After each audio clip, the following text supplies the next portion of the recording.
Good morning. As you can see, we're a little bit behind schedule. That, as I'm sure you will have worked out, has technical explanations. We have an excellent team, but even an excellent team sometimes can't achieve the required result. But I think we now have the required result. And both of the next two witnesses are, although we can't see them on screen, are now in contact and they can see and hear us. Now, your first witness, morning, Mr. Duncan, is Suzanne Brown. That's correct, my Lord. Right. And I believe, as you've indicated, as your Lordship has indicated, that Miss Brown is ready to start. Right. I would anticipate that we will certainly not require the whole morning for her evidence, I would anticipate. And her partner, Graeme McCandlish, is ready to give evidence after she finishes, and it may be that we could have a break between the two of them. Well, if I can ask that we bring Ms. Brown onto screen. Good morning, Ms. Brown. We can see you. Can you see us? Yeah, I can see. And can you hear me clearly? Right. If you have any difficulty of any sort, please indicate, assuming that the technology allows the contact. I think we've now got a secure contact and we're ready to go. The plan, as I think you understand, is that you'll be asked questions by Mr. Duncan, who's the counsel to the inquiry. Do you understand you've had a chance to at least say hello to Mr. Duncan online? Yeah, that's right. Right. Can I ask you if you will take the oath? Yes, I will do. Could I ask you then to raise your right hand and repeat the words that I'm about to say? I swear by Almighty God. I swear by Almighty God. That I will tell the truth. That I will tell the truth. The whole truth. The whole truth. And nothing but the truth. And nothing but the truth. Thank you very much, Ms. Brown. Now, the plan at the moment is to run through your evidence, which Mr. Duncan, he'll confirm this with you, anticipates might take an hour and a half. And I think the plan would be, well, the plan is that we'll just run through that. But if at any stage you want to take a break, just tell us and we'll break immediately. You don't need to give any explanation. So can I hand you over to Mr. Duncan? Thank you, my Lord. Morning again, Miss Brown. Hi. Can you hear me? Yeah, I can hear. Good. If there's anything happens at any point, if you just indicate to us, if the sound goes, maybe raise your hand or something like that. Would that be okay? Yeah, that's fine. Okay. Can I just start by having you confirm that you are Suzanne Brown and you live with your partner and your 3 children in Clackmannanshire, is that correct? That's correct, yeah. I think you have 2 sons and a daughter, and I think you've joined us this morning principally to give evidence about your eldest son, who is 11 years old, is that right? Yeah, correct. Yeah. And I think your evidence, and we'll go to it in some detail in a moment, begins when your son was 6 years old and he developed a serious illness and he began treatment at the Children's Hospital in Glasgow, is that right? That's right, Yeah. And we've got a detailed statement from you of your son's experiences and indeed your own over that period. And are we to understand that you are content that that forms part of your evidence to the Scottish Hospitals inquiry? That's right, Thank you. And you've also agreed to come along today, or at least to join us remotely, to answer some further questions about that experience. Is that right? Correct. Thanks. Now, am I right in understanding that you have a copy of your witness statement with you or nearby? Yes, I've got it, yeah. At any point, Miss Brown, if you want to have a look at it, want to clarify anything, please just say so and we can look at it. I am going to refer you to one or two passages, and I will probably have you read out one or two passages when we get to them. And can I finally just reiterate what Lord Brodie has said, that if at any point you would like to pause, do please just say so. Okay. Okay, thanks. Now let's start with some background. We're about to hear evidence from you that I think covers a period of over 3 years of a boy's childhood. Is that fair? Yeah, that's right. Yeah, a substantial period in any child's life. Yeah? Yeah. So it might be useful for all of us, in order to understand the impact of the experiences that you describe.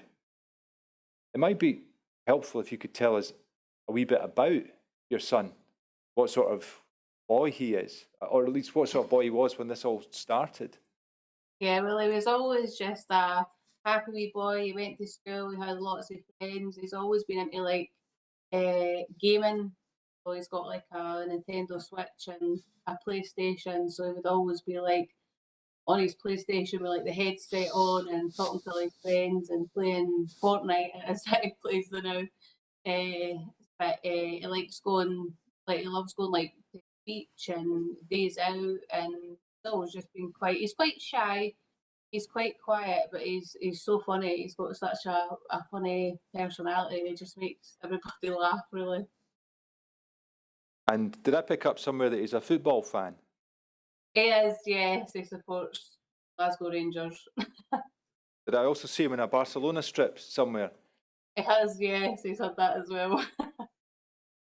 And as a family, what sort of things do you like to do? You've mentioned going to the beach. Do you like to do these kind of things? In the summer we like to go, we usually go to St Andrews beach, and he loves that. In fact, we would go there every weekend if we could. They love being at the beach and in the sea and things like that. So Thank you. Now, what I want to do now is move on and just have you, as it were, set the scene a bit and tell us a bit about the history of your son's illness. I think we can see from your witness statement, Miss Brown, that he began to show signs of becoming well in around about Christmas 2016, and he was referred and then admitted to the Children's Hospital, I think on the 30th of December, is that right? right, yeah. And are we right in understanding from your statement that it was literally on Hogmanay that you got a diagnosis? That's right, yes, that's right. Do you want to just tell us a wee bit about the story up until that point? So it was in December 2016 he started taking unwell. He had like a sickness bug, but all the family had it. But Logan didn't seem to pick up after that. He wasn't getting any better. And he had been complaining of pains in his knees and his ankles, like putting his shoes on was really, really sore. He'd be crying in pain because his ankles were really sore. He was looking really pale, and his wee lips were, they kept getting cracked and bleeding, and we were trying to treat it with just like creams to put on, that you would normally put on lips to help in the winter when it's like that, but they were just, it wasn't clearing up, they weren't getting better. So we decided to take him to the doctors. It was past Christmas, and it was about it was the 30th of December. We took him to the GP. And it was at the GP that they found straight away that something wasn't right, because they had like a good feel around his tummy, and they said that like his liver and his spleen was pretty enlarged, and the bleeding of the lips and things was normal. So we basically had to take him to, it was Forth Valley Royal Infirmary, like straight away to the children's ward, and somebody would meet us there. So we did that, and they put like a cannula in and took some blood from him, and then they told us that they think, they took us into like a little room, Graeme and myself, and they said that they think that he's got leukemia, and they said, we're going to get an ambulance to take you to Glasgow. So that all started from there. So it was about 11 o'clock at night we got the ambulance from Forth Valley and Larbert to the Glasgow Children's Hospital. So it was at Forth Valley that you actually heard that was the suspicion at that point, that it was leukemia. It was suspected, but it Yeah. would need further tests. Like, he needed to get a sample of his bone marrow taken and a lumbar puncture before we could confirm. But basically, they knew then. I think that's what we were looking at. And so you went to the Children's Hospital in Glasgow. Would that be the three of you? Yeah, that's right. And as you've already confirmed, it was Hogmanay that finally you got the diagnosis, and it was acute lymphoblastic leukemia. Is that right? Yeah, that's right. I mean, how did you react, or how did you feel when you got that news? Oh, it was like your whole world just came crashing down. It was like somebody had just kicked you in the stomach. Horrible, horrible feeling. And we were kind of that way where we didn't want to get Logan or scare him, because he still had no idea what was going on. So we had to just kind of put on a brave face and act like everything was fine and he was okay, because you don't want the last thing you want to do is upset him or make him feel scared in any way. So, but it was really hard. It was really hard. Mm-hmm. And do we understand from your statement that you were admitted, or your son was admitted there and then to what's known as the Schahalian unit? Yeah, correct. Is that right? Yeah. Was that something that you'd ever heard of before then? No, never heard of anything like it. Yeah. No. So we're at December 2016, and I think we can see from your helpful timeline that, and you don't need to look at that just now, Ms. Brown, that I think your son remained an inpatient there until about the 21st of February 2017. Is that right? That's right. Yeah. Now, what I want to do then is just move forward a little bit in the story, and just have you describe that first period of treatment. I think at paragraph 12 of your statement, and you don't need to look it up, Miss Brown, you set out really what the treatment plan was, and it's very, very helpful. There are various phases of chemotherapy, is that right? That's right. I think you talk about the induction, the consolidation, there's an interim maintenance stage, delayed intensification phase, and then at the very end, a maintenance phase again. Is that right? And was this all explained to you at the outset? It was explained to us, but it was like in the first few days. So to me, if I'm being honest, everything was a bit of a blur then. So I can't. They did explain it, but I wasn't taking everything in how I should. I don't think I was just still in shock diagnosis that I wasn't taking everything in. But we did get, like, for each stage of treatment, you would get like a sheet, and it had like everything, like a timetable sort of thing, what was coming next, what to expect, and what drugs were going to be introduced, and things like that. So that was quite. Sorry, it's my fault. I missed what you said at the very start there. Did you say that each day you got a sheet like that? No, it was like at the start of each like part of treatment. So induction, you get a sheet for induction that would be 4 weeks long, and so you would receive a verbal explanation, but you would also be given the plan on a bit of paper. Is that right? Yeah, that's right. Did you find that helped manage your? Yeah, that definitely helped. We kind of put it up on the wall, and blue tacked it to the wall in the room we were in, and we could look back and see what was kind of happening the next day, and what drugs, and if there was any of the drugs, you could always ask, like, for side effects and what this would do to them and things like that. So it was helpful to have the sheets to show us what was coming next. Thank you. Now, we can see from your statement that one of the first things that happened after your son was admitted was that he had something called a central line fitted. Yeah. And that would be in surgery under general anaesthetic, is that right? Yeah, correct. And that would be to allow him to have his chemotherapy, is that right? How did your son manage on his chemotherapy? The first induction phase, he was really not very good. He was really tired. He was on steroids, which kind of alter your mood as well. So he was really down, and he stopped talking. He wouldn't speak to anyone. He would only really speak to me, and it was just little, like, just hard to cheer him up, and very little talking from him. He was just absolutely miserable. Not just that, but the steroids also caused him a lot of side effects as well, and he ended up with multiple vertebrae fractures in his spine. So he wasn't able to stand. He had all these muscles in his legs. It was like muscle wastage. He had no muscles left near enough in his legs. So just to stand up and support his body was really hard. So he had to use a wheelchair and a kind of Zimmer frame to get around. Thank you. And are you describing, when you speak about those effects, are you speaking about those effects as being things that happened at the very start, or are you saying that over the piece, that's the sort of issues that developed? With the fractures in his spine, that was something that developed over time, but it was due to the steroids. But this was probably already happening at the start. Yeah. So, I mean, are you describing then at the start that he felt pretty grotty, really, from the get-go? Yeah. Yeah, definitely. Yeah. I think in your statement you described that he lost a lot of weight. Is that right? That's correct. Yeah, Did he have nausea? Yeah, he was really sick, and they had no appetite. Usually with steroids, the kids get like a really strong appetite and they're really hungry. But for Logan, somehow it was the opposite, and he wouldn't eat anything unless like he would have like a specific thing that he would eat. Like he would just want to have like strawberries, and that's all he would eat. He wouldn't eat anything else, and he ended up losing about 6 or 7 kilos, and he was always quite lean anyway. So seeing him really, really lean, it wasn't nice to see him like that. Yeah.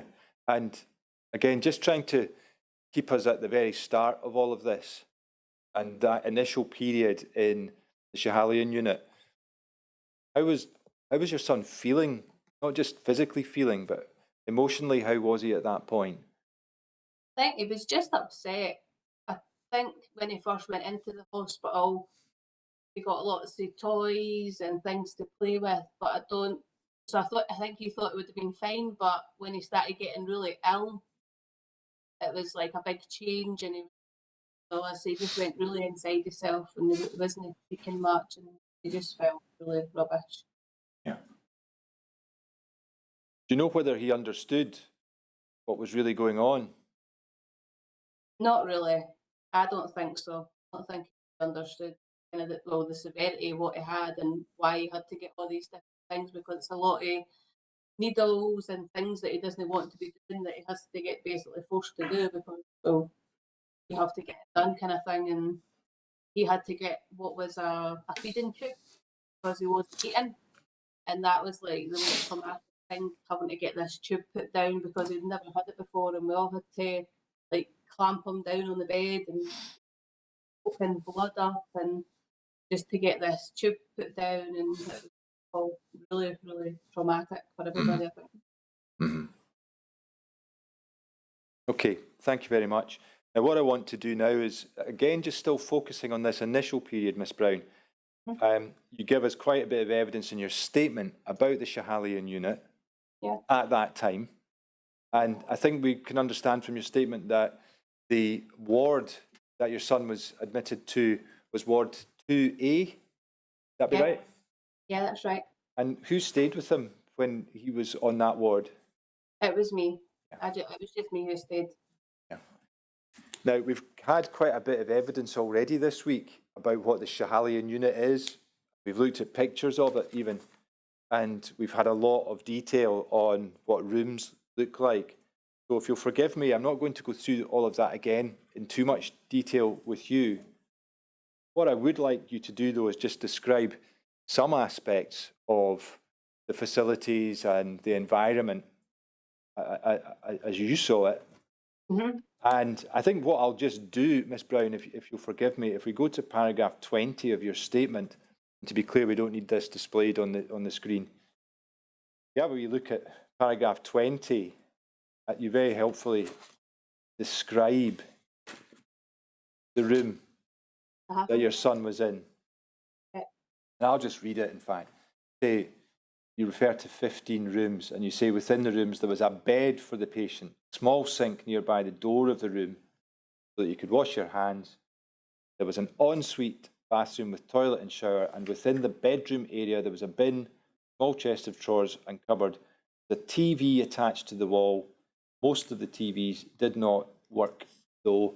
There was a pull-out bed for parents, and that meant I could stay overnight. Is that your recollection? Yeah, that's right. Yeah.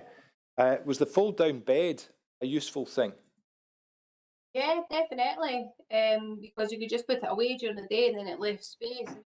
Put them down on the floor a lot of the time rather than the bed. So we would put like a mat down, and that usually went where my bed was. So in the morning, put the mat down, and you could sit down on the mat to try and like strengthen all these muscles on the back and stuff rather than sit on the bed. So it was well thought out. And when you say most of the TVs did not work, what do you mean by that? Well, either they said no signal, or the picture was upside down, so you could watch it, but you get a sore neck because it was completely turned the wrong way, or they just didn't. Some of them didn't even turn on. You would just press the button to turn it on, and just a red light would start flickering, and that was it. And when you're referring to most of them or some of them, are you indicating therefore that this was not a problem that was isolated to the room that you were in at the start? No, every room we were in, I think the telly was dodgy. Were there windows in the room? There was windows, yeah. If you were on one side, the window kind of opened into the atrium, so not opened, but was on the side you could see out to the atrium, and the other side was that you could see out to the big multi-storey car park. There was windows there. Were there blinds on the windows? There was. It was like it's like two panes of glass. The blinds are inside the glass, so you just turn the little switch, and it opens them or closes them. Can you remember whether that worked in the rooms that you were in? A lot of the time, no. The blinds were usually stuck shut, and you couldn't open them. Thank you.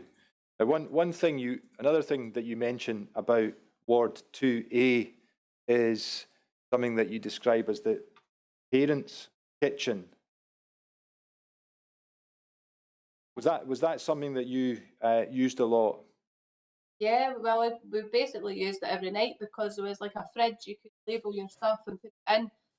So because Logan wasn't eating enough a lot of the time, it was things just like, well, as I said, fruit, strawberries. So we would go downstairs and get that from Marks and Spencer's and store it in the fridge, so I could just go along and get that when I needed it. Also, I would get like ready meals that you could cook in the microwave, and that was all in the kitchen as well. There was like a table you could sit and have your meal in the kitchen or take it back to your room, and it was like a table with 4 seats at it, so you could maybe sit with other families and eat.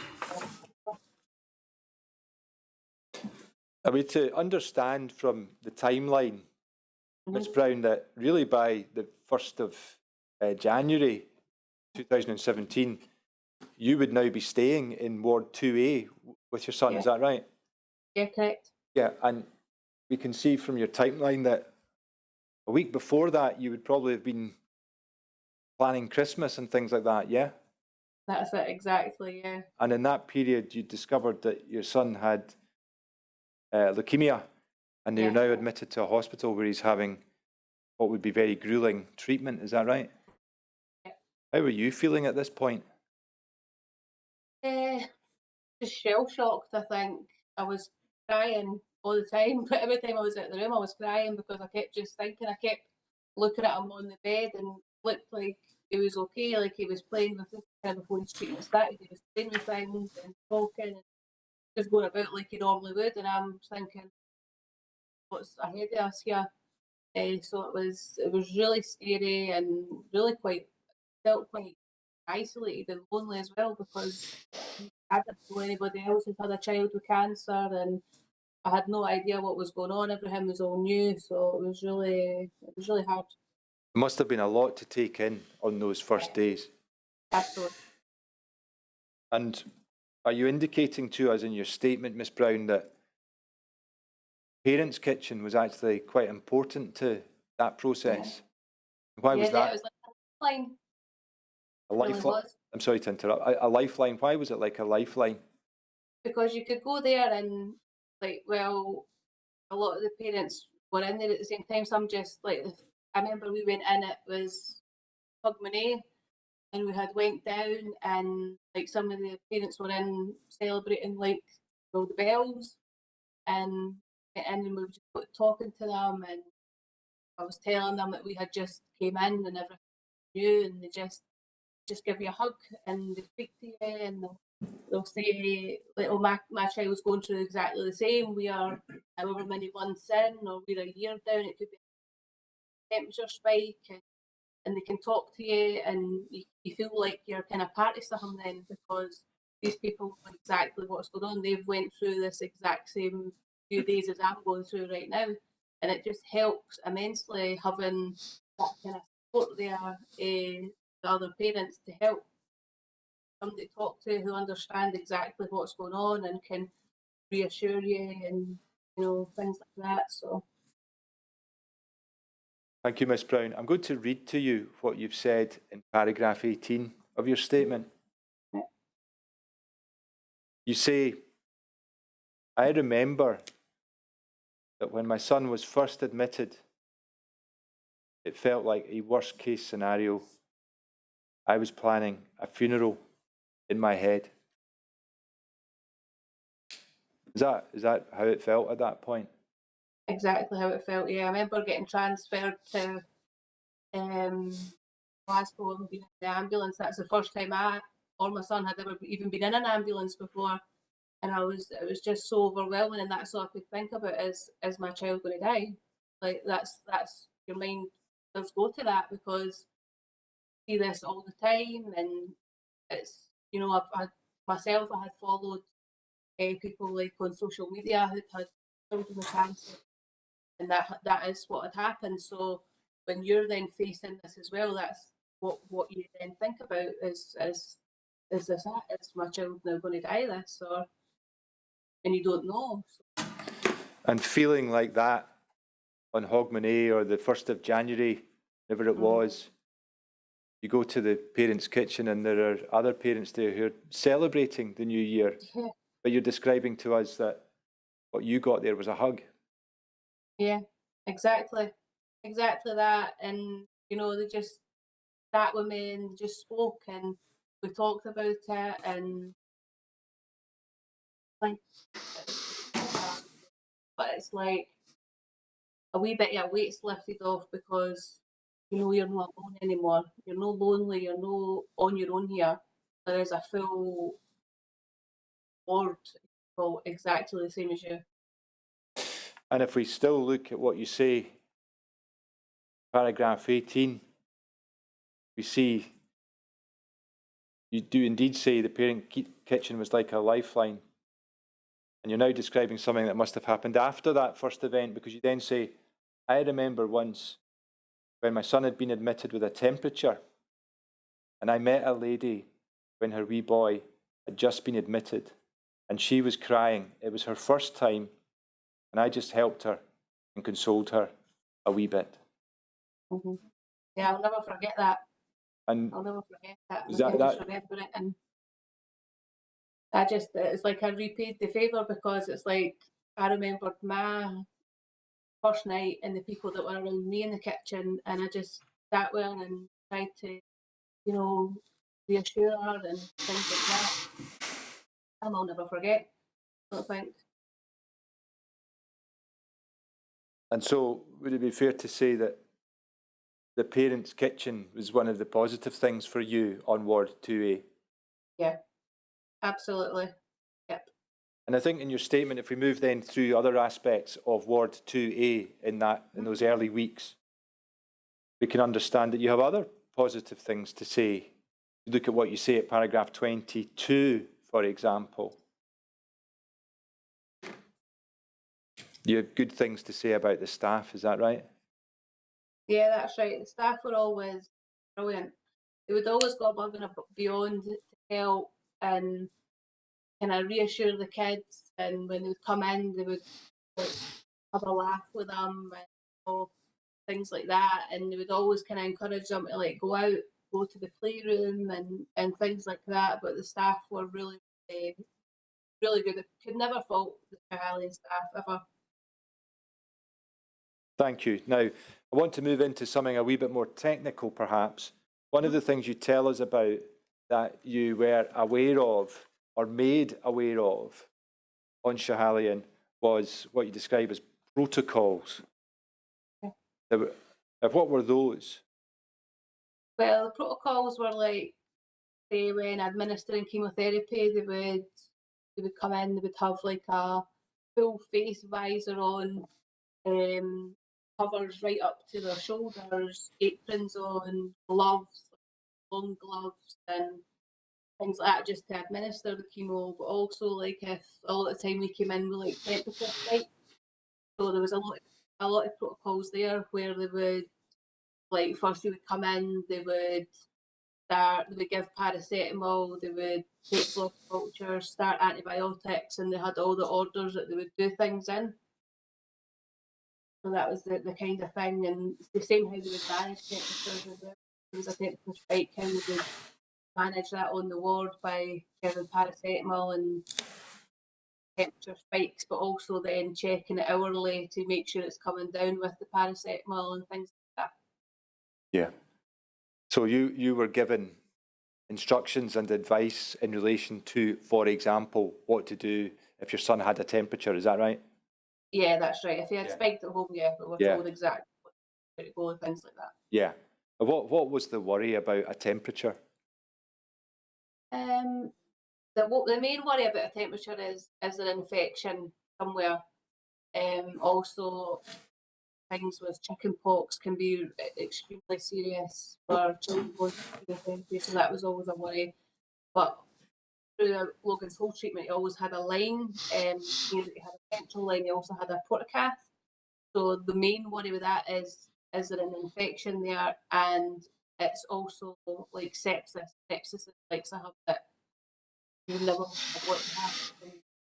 Treated on a set protocol straight away to ensure you're getting the quickest treatment, and that's not going to happen. And Yeah, you're quite correct. That although I've been trying to focus us on the early weeks, my question, of course, has taken us into really the whole period. There was always a sort of ongoing advice and concern to watch out for temperature. Is that right? that's correct. Yeah, Yes. yeah. And did you find that you were given a lot of information about that and the importance of it? Yeah, definitely. Yeah. And It was like a main thing. It was really, really important because obviously a temperature is the first sign of an infection. So it is extremely serious when your child has a high temperature that they get medical treatment as fast as possible. And can you say whether you found what I would describe as the exchange of information between you and the clinical staff? Can you say whether you found that exchange of information a useful aspect of the whole experience? Yeah, definitely. Yeah. Yeah. Yeah. Again, maybe taking us back then to think about the period of the early weeks on the ward. Again, thinking about temperature and again, thinking about protocols. Did you notice whether there was a particular approach taken in relation to observation of your son by staff? Yeah, when he had a temperature. Yeah. Yeah. So if he had a temperature, he would be given oral paracetamol, and then he would then have his temperature checked every hour to make sure that the oral paracetamol was bringing it down. But if that wasn't happening, they could sometimes give ibuprofen, which usually isn't given to kids on chemotherapy, but I think in certain circumstances they can give it because Logan has had it. And if that wasn't working, then the IV paracetamol, which goes into the system a lot quicker and works fast. Mm-hmm. But was your impression that on Ward 2A, your son was very closely observed if he was running a temperature? Would that be fair? Yeah. Now, moving on a little, Miss Brown, we've had some evidence this week from other parents, and they have described the experience on Schahalian as being, they've described it in terms of something that they've called the Schahalian umbrella. And I just wonder whether you think that's a good way of describing the sort of wraparound of care that you received in those early weeks.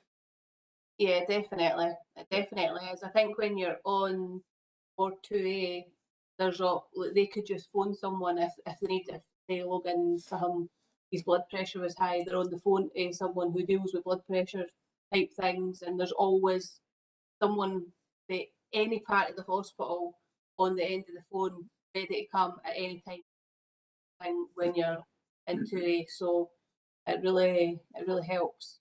Yeah. And you're safe when you're in 2A. At one stage in your statement, you say that your son actually almost felt at home in Ward 2A. What do you mean by that? Well, he knew all the staff. He knew the nurses. Nurses knew him. He would always have like a good rapport with the nurses, where he would be playing and joking and laughing with them, and they all knew him, and he knew them, and he was really familiar with them. So when we went in there, it did feel like a home from home sort of thing. Now, moving on a little further, you do have some less positive things to say about Ward 2A. And again, if I can confine your evidence at this point, Ms Brown, please, to these early weeks. You mentioned an experience you had in relation to the use of a shower in early 2017. And for those following through the statement, it's at paragraph 70. Do you remember the incident that I'm referring to? Hold on, I'm just going to have a look, just to make sure. By all means.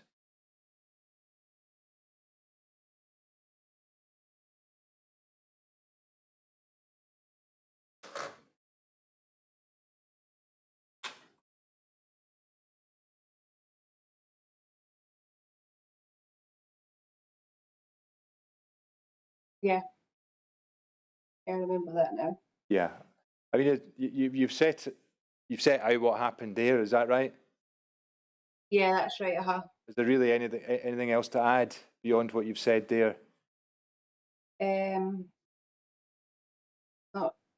really. Wait a minute. Just about when the shower overflowed and was running into the ward. Yeah. So And the drain was blocked. Yeah, that was. It's all really there. But that's kind of what had happened. Yeah, it was just a bit crazy at the time, because I didn't actually know that it had overflowed. I was obviously in the shower washing my hair. I had my eyes closed. And I just remember Graeme shouting from outside the room, "Turn the water off! Turn the water off!" And when I turned around, the whole room was inches deep in water, and it was just flowing under the door right out into the corridor. So you go for a shower, unknown to you, the water is disappearing out the door into the room. Yeah, exactly. And according to your statement, out into the ward. Is that right? That's right. I went right out underneath a bathroom door and right through and out into the corridor in the ward. Did you have any concerns at the time about the fact that had happened? Well, I just thought maybe some was maybe clogging the drain, or no, it was just the only time that had ever happened, and nothing had ever been mentioned about anything to do with the water or the drains before. So I thought it was maybe just a wee one-off thing that the drain had been. Now, while we're on the subject of water, are we to understand from your statement, Ms Brown, that in the early weeks of your son's treatment, there were no other issues of which you were aware? Is that right? No, none at all. Are we to understand that you were using the water as normal? Is that right? Yeah, Logan was in the bath almost every night because his legs were sore, so we would take him in his wheelchair down to it was like the bath was in a certain room with a bath in there. So we would take him down, walk down the ward with him to the bath, and put him in like the warm water to try and ease the pain in his legs and things. And that was probably most nights he was in the bath. We never knew, nothing had ever been spoke about. Nothing even made us feel there at all, because we didn't expect anything when we were in hospital. So Is the bath the same thing as the hydro pool? no, the bath's just on the ward. It's just a normal bath. The hydro pool is what the physio use for like strengthening muscles and things. It looks a bit like a big square hot tub, and it's filled with warm water. and they go in and do exercises. And was that something else that we see from your statement that your son used from time to time? He was in it quite regularly, Yeah. Yeah. Okay. Now let's move on a little through the timeline. We can see from what you've said that your son was discharged on the 21st of February, and the plan was he would undergo his chemo as an outpatient from Ward 2B. Is that right? Yeah, that's right. But in fact, he was admitted the very next day again with a Yeah, it was, yeah. Yeah, and that was with a temperature spike. Is that right? That's correct. Yeah, we had went home on, I think it was about after 6 o'clock on the 21st, and we were to come back to daycare in the morning, and then we were in daycare for 5 or 6 hours, and then as soon as we got home, temperature spiked, and then we were back in 2A again. Sorry, so it was we weren't even really home for not even 24 hours, and then we were back. So. And on this occasion, was an infection in fact confirmed? It was, yes. I had a line infection at that time. You remember what infection that was at this point? It was a staphylococcus infection that I had. What were his symptoms? Well, the first thing really was just the high temperature. That's all that he really had. So that was really it for us to start with. When he got in, and his temperature for the next few days was getting higher. At this point, he didn't know what was wrong because they took blood cultures. That takes about 48 hours to grow anything in the lab. So we didn't know what it was, but his temperature was really high and he was shaky. And if you imagine like what it's like to have the flu,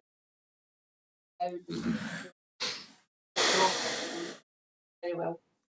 And are we right in understanding that the infection was in his line? Is that right? That's correct. Yes. Yeah. Did the line require to be removed at this point? No, we didn't have it removed. No, they kept it, and he got antibiotics through it for. It was after they found out what the infection was. It was a week. They put him on like a different antibiotic that treats that, and then it was fine. And are we right in understanding that his chemotherapy was paused during this? Yeah, that's right. Yeah. And did anyone explain to you what the source of the line infection was? No, we would never know. We never knew. I think in paragraph 91, you indicate an exchange with one of the nurses. And you say she told you, she or he told you about the infection. Yeah, that's right. It was the ANP nurse, I'm sure. Yeah. I'm right. But they didn't know where it had come from, is that right? No. I never knew. Were you ever told? No. How do you feel about that? Well, at the time, I just thought, I don't know, I didn't really have any thoughts about it. I thought kids always kind of got infections. I thought that was the norm. And not knowing, I thought that was just, they seem to think that was a normal thing. And sometimes we just don't know where these things come from, and that was it, really. Yeah. Thank you. Now, we can see from the timeline that son was discharged and then I think moved on to outpatient attendance again at Ward 2B. Yes. You can see that continued till I think it's round about May, and I think at that stage, and the detail doesn't matter, I emphasise to you, we don't need to get the precise dates, Miss Brown. I think around about that stage, your son moved on to the next stage of his chemotherapy. Would that be about right? Yeah. Yeah. And if we pick things up from around July 2017, I think at that point your son's line was removed. Is that right? That's correct, yeah. Yeah. And for a spell, was his therapy given to him using cannulas? Yeah, that's correct. He had his line removed because it was like the end of the intensive part of his treatment. So you get your line removed and they like to use cannulas because it's less less risk of infection. There's not something in your body all the time that could get infected, so they prefer to use cannulas. So Logan was using cannulas for his monthly chemo, but he was admitted to hospital because he had got shingles. So he was admitted to, it was 2C at the time, and cannulas just weren't working. His veins just kept collapsing, and he was getting, in one night, he had to get 6 cannulas, and he was absolutely distraught, leaving the place down, as you can imagine. When he's getting a cannula anyway, but 6 in one night, it was really horrible. Yeah. So then it was decided that he would then get a portacath to save this happening again. Okay, so just to maybe pick up on one or two bits of the detail of that. Are we right in taking from what you've said that there was a perceived advantage in moving to cannulas because there was less risk of infection? Is that right? That's correct, yes. And if he's moving on to the next stage of chemo at this point, would that be moving on to something that was less powerful? Yeah, it's still sort of one of the same drugs, but you only would get IV once every 4 weeks. Yeah. So it's not like he was constantly getting, cannulas put in all the time. So it was just easier to move to the cannulas rather than a line when there's always a risk of infection. But then you describe this event, and that it seems obvious that your son wasn't really enjoying the use of cannulas. No. And it's after that he had something which I think you're describing as a portacath fitted. Yeah.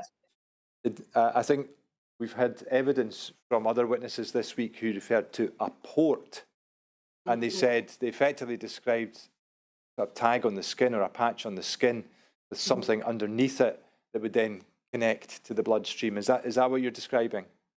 Yeah, it's like a metal circle that's underneath the skin, and you just see it on the skin. It's like a wee bump because there's this metal thing that's got a rubber circle in the middle, which is attached to a line that goes up the neck and down into the main artery in the heart. So it's connected to one of your main arteries that's in your heart. And I think you describe in your statement that the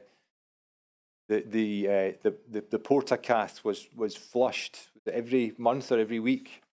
Every month? Once a month. When he used to go in and get his chemo, they would then flush it. So his chemo was obviously every 28 days. So that's when the port would then get flushed, because it would just be getting used and also used as inpatient for IV antibiotics. Yeah. Okay. Now, if we complete the timeline for 2017, we can see that there were a number of admissions, mostly I think to 2A, mostly for temperature spikes. I think there was one that was for a pain management issue. Yeah. Are we right in understanding that all of the temperature spikes admissions for the rest of 2017 did not lead to identification of an infection? Would that be right? That's correct, yes. Thank you. Now, if we work through the next phases of treatment in 2018, we can see that there were appointments as an outpatient toward 2B in January and in February of that year. And then we see an admission to Ward 3. Now, if we just maybe try and pick up on that. You describe this in your statement for those who want the reference, beginning around about paragraph 41. You don't need to look at it just now, Miss Brown. I'm not going to ask you about that. But just as far as you can recall, do you remember that the requirement for an admission, which then ended up in an admission to Ward 3, was again to do with a temperature spike? Is that right? Yeah, that's correct. Yeah, he was in with it spiked at home. So. Yeah. And I think on this occasion, though, again, there was an infection identified, and this was something called the parvovirus. Is that right? Yeah, that's correct. And are we right in understanding from your evidence that effectively the plan would have been to go to to Ward 2A, but there was no spare bed there, and so you ended up in Ward 3? Yeah, it was full. And was that Ward 3 in the children's hospital? Yeah. Now, I just want to sure I understand your evidence on why you think there was no room in Ward 2A. In your statement at paragraph 43, maybe just have a wee look at this actually, it might help you. And it's at the very end of paragraph 43. Yeah. You refer to rooms being boarded up. Now, I'll reassure you, I hope, by saying that nobody's asking you to come along here to test you on dates.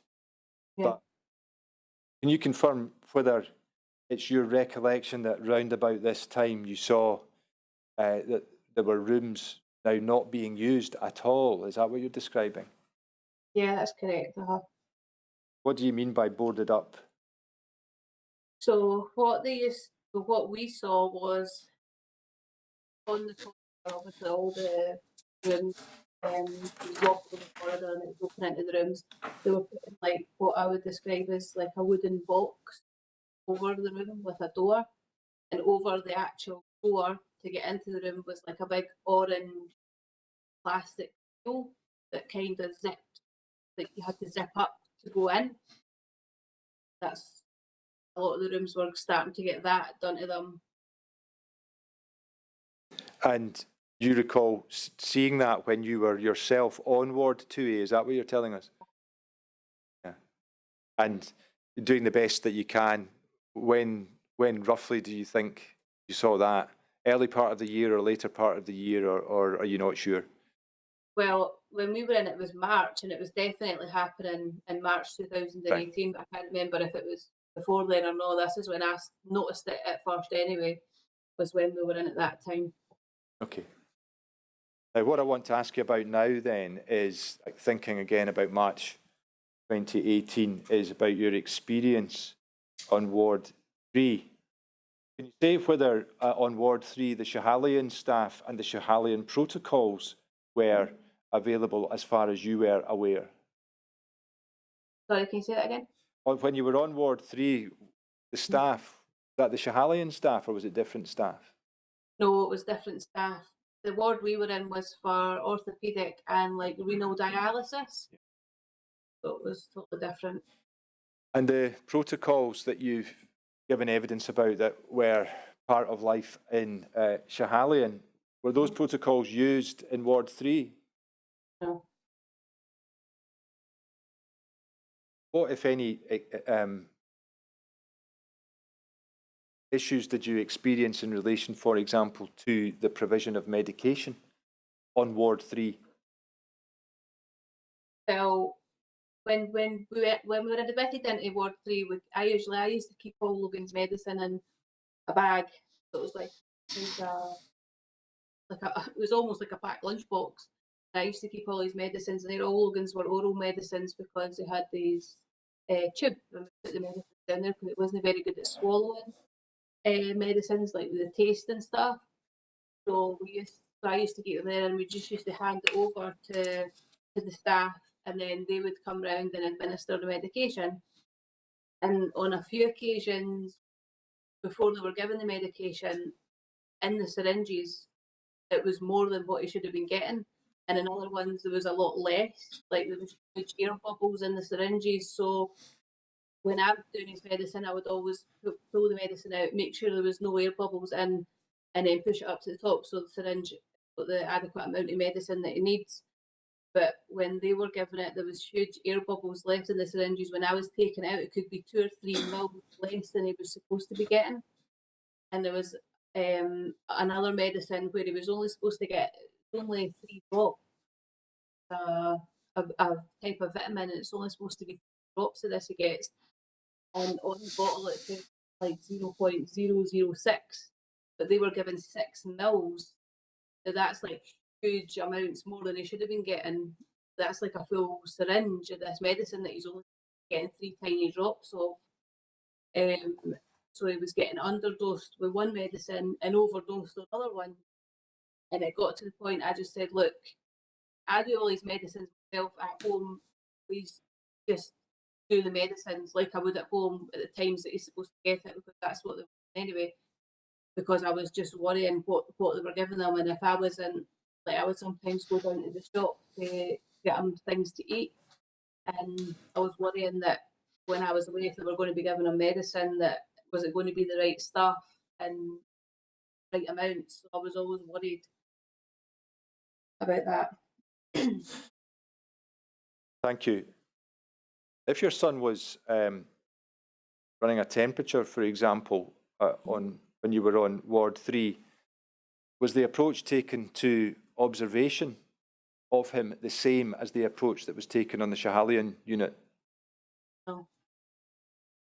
He would get, I remember they had his temperature, and this one time in particular, he was really, really sick. I've never seen him quite as unwell as he was on this admission. He was really shaky. It was almost like when his temperature was almost at 40, and that's the highest I had ever seen it as well. So, like, he was kind of zoning in and out of consciousness almost. And they would just come round every 4 hours to do temperature.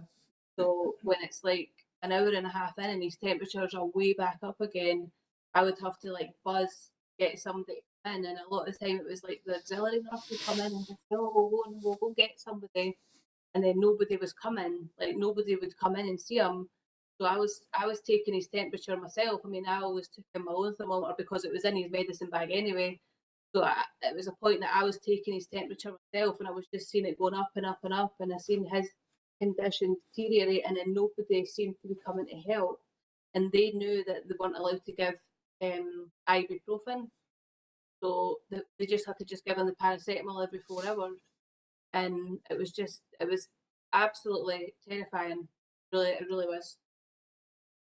Ms Brown, can I have you have a look at your statement, please, at page 14, or it is in my copy, but it's paragraph 48 of your statement. You got that? That's it. Yeah. Yeah. Can you just take a moment to look at that? It's probably the bottom. I'll just take a moment to look at paragraph 48, and could you confirm to us whether what you've just described to us just now is what's set out in your statement there? Is it the same incident? Yeah. Yeah. Yeah, that was the same. Yeah. One, yeah. Yeah. And were there ever any issues on Ward 3 about taking blood? Yeah, that was the other one. They used to, so before they give the antibiotics, because Logan was still on antibiotics at this point because we didn't know what was wrong with him, so they're still treating it as if it's a line infection. So he was still on the IV antibiotics. Now, when you're in 2A, they'll usually take, before they put the antibiotics in, they'll take a discard of blood into a syringe that they'll then discard of, just get rid of it completely. Then they'll put the antibiotics in, then they'll flush the line with saline, and then they cover the line with I can't remember the name of it, but it's to make sure that no bugs are growing in it, sort of thing. But on 3, what they would do is they would take a discard of blood, a little bit, then they took a big 10 ml syringe of blood out and they set that aside. Then they put his antibiotics in, and then they would take the blood that they had taken out of his body and push it back in through the line, and then they would flush the line with saline and then cover it with the stuff that stops it the bugs growing inside. This isn't anything. This is something I had never seen before, and it was actually, it was a bit odd and a bit scary, because I was thinking, why are they taking that big syringe of blood out and then putting it back, his blood back into him, sort of thing. Just something I had never seen before, and I don't know if this is something that they do with like the dialysis patients, or I'm not sure, but that's the first time I had ever seen that happen. And I had actually asked, because when he was in that time, when nobody was really looking after him, it was me that was looking after him. Got to breaking point, and I just had to go to Ward 2 myself, and I had to say to them, look, can somebody please come and look at him and see him, because he's really bad. And that's what it took to actually get somebody to come and intervene and see what he was really like. and help them. And they had said, I had mentioned, I said they're taking blood out and they're putting it back in, and they said no, that shouldn't be happening. They shouldn't be doing that. But to be honest, when we had told them not to do that with kids going through chemo or whatever, it still happened. They were still doing it. So, Can I have you look at your statement again, please, Miss Brown, and look at paragraph 49, and can you just confirm that what you've just described to us is what's set out more or less at paragraph 49? Is that right? yeah, that's right. Yeah, and just therefore to pick up on one or two points of the detail of what you've just said, why was it scary to watch this? I think because we've not really touched on it yet, but at this point there was a lot of things about line infections and infections getting spoke about and on the news and stuff. So I was thinking, because I'd never seen that done before and it just looked really odd to me, I was thinking, is this going to cause some sort of infection? Because you're taking blood out of the body, having it at the side, and then putting it back in. It was scary. It was really scary because I thought, is this is going to cause him an infection or something?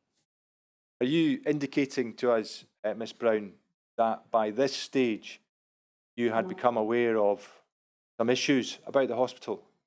Yeah, that's right. And we'll no doubt look at this in more detail in due course, but are you able to just even give us an indication of what you had heard or what your concerns were at this point? Well, we had just really heard the stuff about like the infections that kids were getting for the water supplies, and we had obviously seen all the water dispensers were taken away, and all the filters had been put on top, and they were basically washing them with 2-litre bottles of still water because of the problems that was going on. So, okay, if you don't mind my interrupting just now, I'm going to ask you a bit about those issues, but that's very helpful in terms of just understanding the timeline.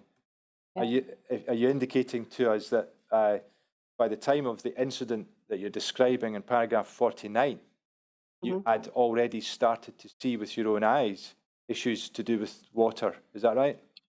that's right. Yeah, well, we'll move on. And the other thing I just wanted to clarify in relation to paragraph 49 is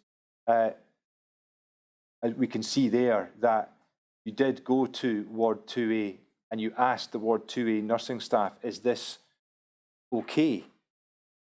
And they said, no, that is not how they should be taking the blood. Is that right? Yeah, that's right. But did you indicate a moment ago that it continued to happen nevertheless? So, yeah, still happened. I had to physically tell myself, please don't do that. But it was still going on.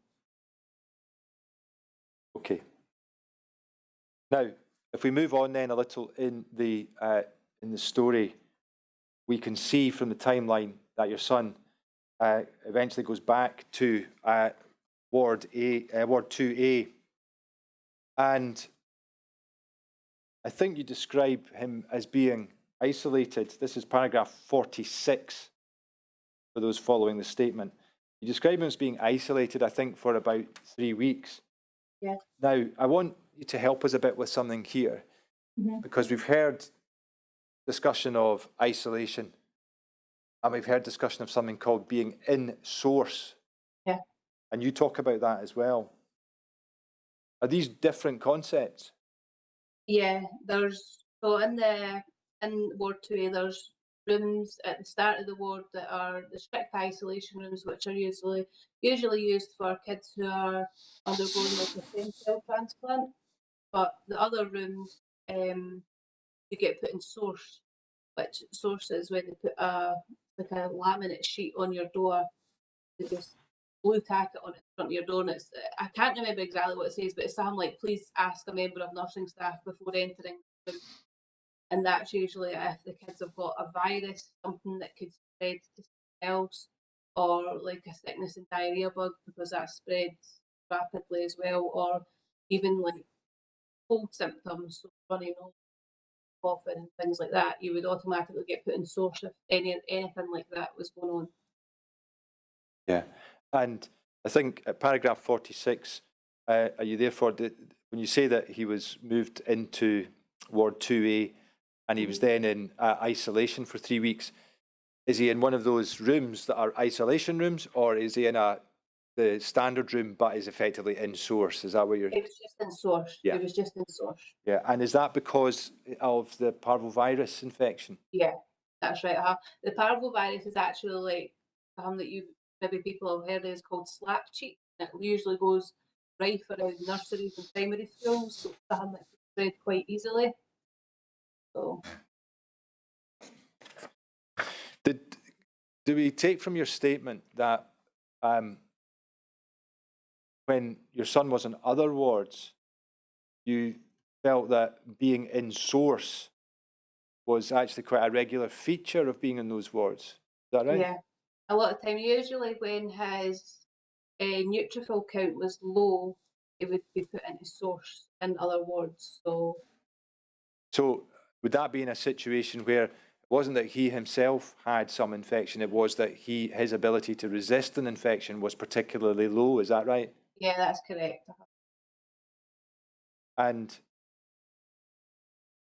was there something about being on those other wards, as you saw it, that resulted in him being in source?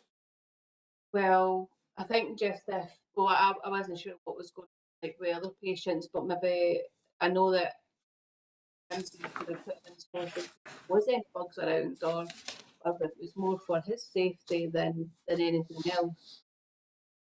Okay.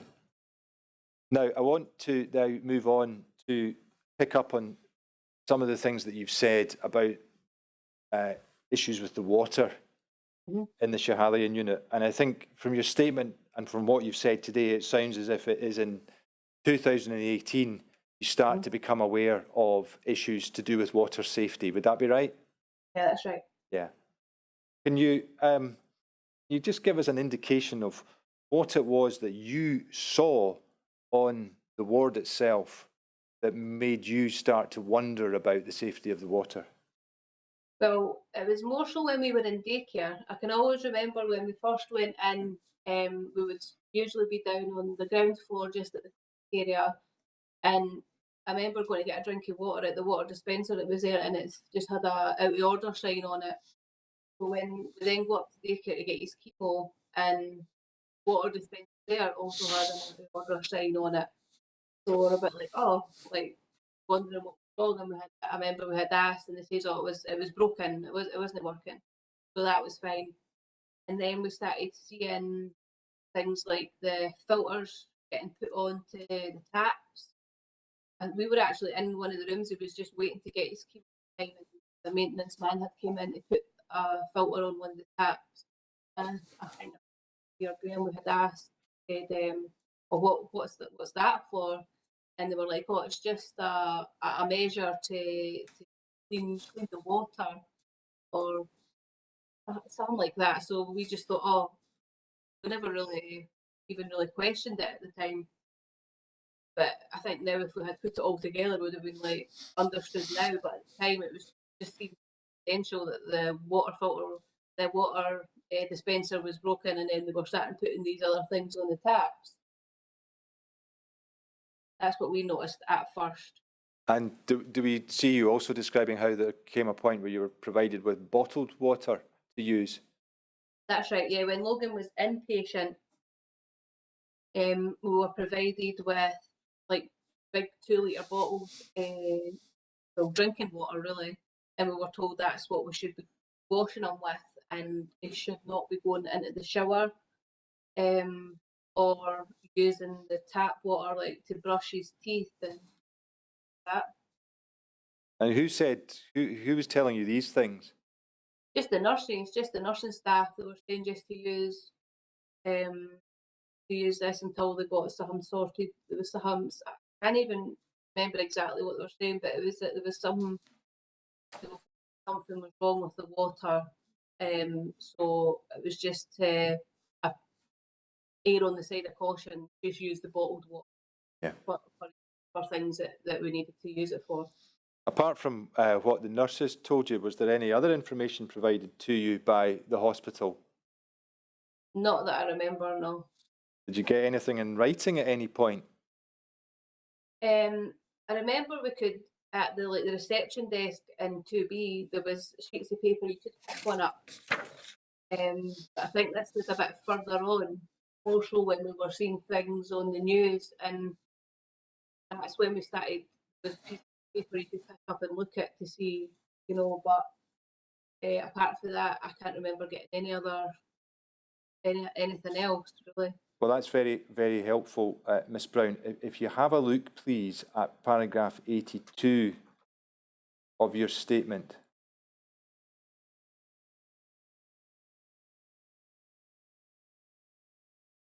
We can see that you refer to things that you are now picking up on the news. And then in the next paragraph, paragraph 83, you refer to a leaflet being picked up. See that? Is that what you've just been referring to just now? Yeah, that's right. Yeah. And so, just in terms of trying to understand the kind of general timeline on this, we should understand that as being a bit later in 2018. Is that right? Yeah. So, if we just then step back a bit and we look at the whole of 2018, from those early things that you saw right through to picking up the leaflet, up until the point, in fact, that you picked up the leaflet, what was your main source of information about whether or not the water was safe to use and drink? The news, really, what we were hearing and seeing on the news. There was points where it was constantly on the news, and also talking like to other parents.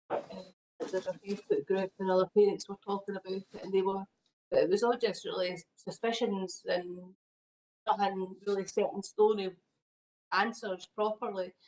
So what we thought it was, what it could be, or what's going on, and it came across to the parents. We were all it was like we were all panicked by seeing this on the news, and everybody was the same, wondering what was going on, wondering what was happening, and we weren't getting any answers anywhere, really. I'm looking at your timeline just now, Miss Brown. You don't need to turn it up, but we can see that your son was a regular attender as an outpatient to the hospital, and indeed as an inpatient on occasion throughout 2018. Mm-hmm. How did you feel about what you were reading or hearing or seeing on the news? It was scary. It was really, really scary. You were scared to go into the hospital because you didn't know if he was going to pick something up or what he was going to pick up, because nobody knew anything. Scary enough when your child's sick, but then going in like thinking that you're going to be catching something or going to be catching something. It's terrifying. It's a horrible, horrible feeling. You're at home working, saying that, hoping that he's never going to be getting another temperature spike because you're going to have to go back in there.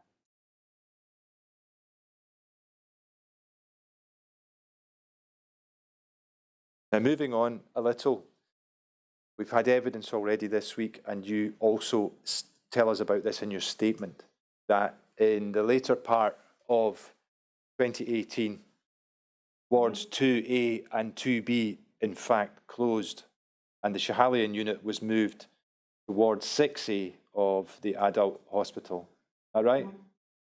Right. Yeah. And I think we can see from your timeline that from late 2018, your son then became an outpatient in ward 6A. Is that right? That's right, yeah. Did you ever have any concerns or questions about why the wards were being closed and moved to 6A? Yeah, I can remember we were actually in daycare when everything was getting moved, because I can remember them loading up trolleys and things, just anything they had, like any type of trolley I think they could get their hands on. They were just filling it with equipment and wheeling it over, and the nurses were, especially at the auxiliary nurses, they were exhausted, I think, taking back and forward these trolley loads of equipment and medical staff and things like that. And I can remember asking, why is this? What is actually happening here? And they says, oh, we're moving over because they're going to be doing work. Some sort of work's getting done in 2A, so we're going to be moving for a few weeks over there and then moving back. And I remember them saying, oh, we're just moving all this stuff to be moving it all back again in a few weeks. And that's really all we're told. We were just aware that there was some, I wasn't sure what, but there was some sort of work's going to be getting done. And I think because I had also seen like the rooms getting boarded up, I just thought that was basically what was going on, and they were maybe going to have to do that with more rooms. So therefore we were going to have to move to a bigger ward, which was obviously over in the adults building. Did you have any information from the hospital about what was going on and why it was going on? No, just what I had asked. I didn't know exactly. No, I had no idea really. What was your impression? We can see from the timeline. Sorry, we can see from the timeline that your son was also an inpatient on Ward 6A at certain points. What was your impression of Ward 6A? Well, it was just like an adult ward. 2A, it's all colourful, and you go into each room. There's things like murals and things on the wall. When you go into 6A, there's none of that. It's the only thing Logan really liked about it is it was really high up in the in the lift, and he got to kind of look out the window and he was, oh, we're really high up, that kind of thing. But apart from that, there was no playroom, really no anything for them to do. It wasn't a children's ward anymore. You were in an adult's ward, and I think any adult you would ask, hate being in hospital, and a child being in an adult's ward, it's nice.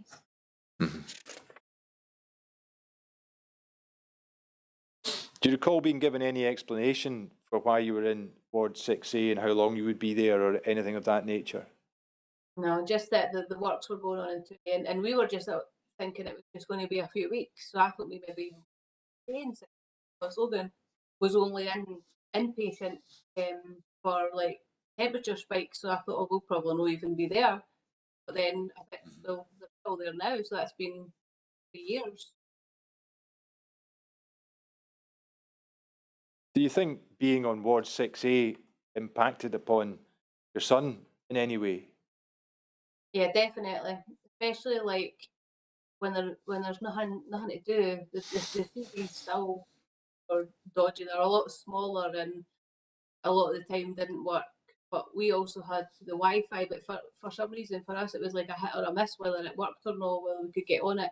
Sometimes on Logan had a tablet, I could get on it, sometimes I couldn't. So it was bored, like being in solitary confinement, you know, in this room. And I remember I've like got pictures of him when I had sent to my mum. He was just lying on his bed, on his back, his cover over his face, lying there. Did nothing.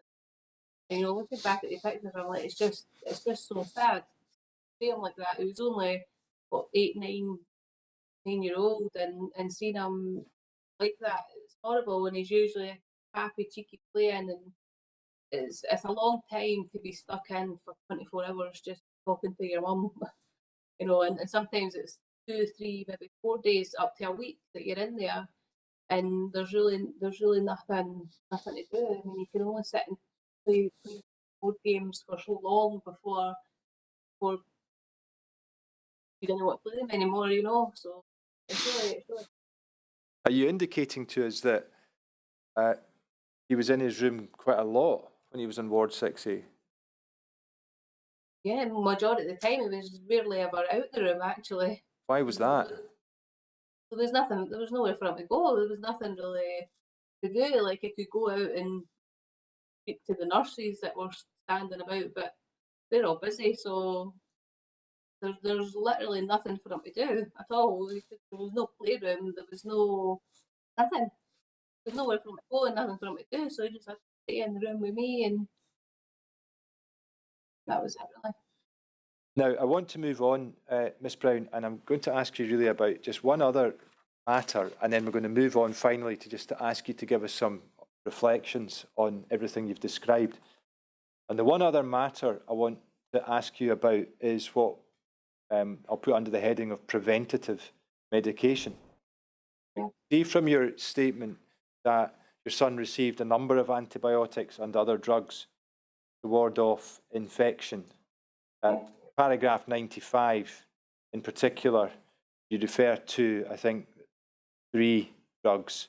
There's Septrin and Dapsone, which I think are antibiotics, and there's something called atovaquone, which I think is some kind of antimicrobial medication. Yeah. Were these given as standard as far as you understood? Yeah, I think under like the UK protocols, all children are started on a thing called Septrin. That's like to stop the growth of certain funguses in their lungs, which can lead to different lung infection, things like that. So Logan was initially started on Septrin, but took a bit of not a reaction, but it kind of kept his blood counts lowered, which meant they kept having to stop his chemotherapy, because once your blood counts lower, too low, you have to have like a break for your chemo, so the counts come up, but they were never coming up because the Septrin was kind of keeping them low. Mm-hmm. So then they moved on to like the next one was Dapsone, which just worked the same. And the way I remember it was they don't do Dapsone or atovaquone first, because the Septrin is actually for medication. The other ones are a bit more expensive. So it went on to Dapsone, but in rare cases have a reaction to Dapsone, which Logan did have the reaction, and it's like his lips turned blue. Luckily we were inpatient because of the time that he had the parvovirus, and they gave him the Dapsone within an hour. Lips were blue and his oxygen levels were really low, and it kind of affects the oxygen in the blood, the way that the cells carry oxygen around the body. So they just stopped that, and then he got Atovaquone, which is like the gold standard one thing that's the most expensive, but it works exactly the same basically. So okay. And at the beginning of that answer, were you indicating to us that this is standard across the UK? Is that your understanding? Yeah. Whatever hospital you're in, having yeah. As far as I'm aware anyway, and it was on all the sheets when we first went in and stuff. Yeah. Like it was almost part of the protocol. So at some point, did you understand that he was put onto another antibiotic called ciprofloxacin or Cipro? I'm probably pronouncing Cipro. Mm-hmm. And you talk about this at paragraph 96 of your statement. And what did you understand the purpose of this antibiotic to be? Well, to be honest, at the start, I didn't even know it was an antibiotic. They just said that we're going to be giving Cipro along with these other medicines, and the thing they said was to cover his line. They said that every child who's got either a central line or a port, which Logan had, will be given Cipro. Now, all throughout Logan's treatment, he got medicines taken off, he got new ones, he got different ones. So it wasn't something that was unusual to have a medicine added for whatever reason. So I just took time to take it however many times a day. And basically, when you're at clinic, you just go and pick up your prescription, and you get a bag of prescription drugs. People attach you for the month, come back the next month, and same again. The cycle repeats itself, kind of thing. And it was just that the Cipro was in there, and we just gave him it how instructed. So at some point, though, did you come to question why he was being given it, or what? Yeah, we did. It was more so when I seen other parents speaking about it and talking, and a lot of them were saying this is like a medicine stop infections and things, and it got me thinking, well, what is this actually? Maybe the business has been put in for whatever reason. So I kind of researched it myself, went on to Google and had a look, as you do, to see what it actually was, and just get this big whole host of side effects and what it's for. And I remember reading one part that said that it can be used to prevent infections from contaminated water supply. And I was like, this is just all no coincidental anymore. This is just getting a bit more serious, and everything seems it's all coming together kind of thing. And you notice everything like that. So that's when we started kind of asking questions like, what exactly are we giving him here? And a lot of the side effects that said Logan had them all, like tummy issues, which he still has, and he's not even on these medicines anymore. But Logan's still on like a drug called omeprazole, which helps stomach acid and things like that. This all started when he was taking Cipro, and he's still bothered with it now. But there's also, I remember reading saying that it shouldn't be given for more than, I think it was 3 weeks. These medicines shouldn't be carried on for longer than 3 weeks, and Logan was on it for well over a year, maybe 2 years, every day. So when you say that you started asking questions, who did you ask questions of? I remember I had asked Professor Gibson, because that's Logan's consultant, and I said that it was, all the kids were getting it. It's to cover the line. She says, you probably heard of the things going on in the news. We're just taking extra precautions, really. And it's just for the kids who've got the line or what Logan has, so take it, and it's just help stop them getting whatever sort of thing. That's all we were really told about this. Okay, thank you. Now, I'm going to move on, as I indicated, Miss Brown, and ask you some questions, really just to get your reflections on certain of the themes that emerge from your statement. The first thing I want to ask you about is communication. How would you assess the communication on the part of the hospital or the health board with you and your partner during Logan's care? Extremely poor. Extremely poor. What We aspect? never knew anything. I'm sorry, I interrupted you. What did you say there? I just say we basically never knew anything. Anything about what? Like about what was going on, like the things in the news. We were seeing it on the news. We weren't being told anything though.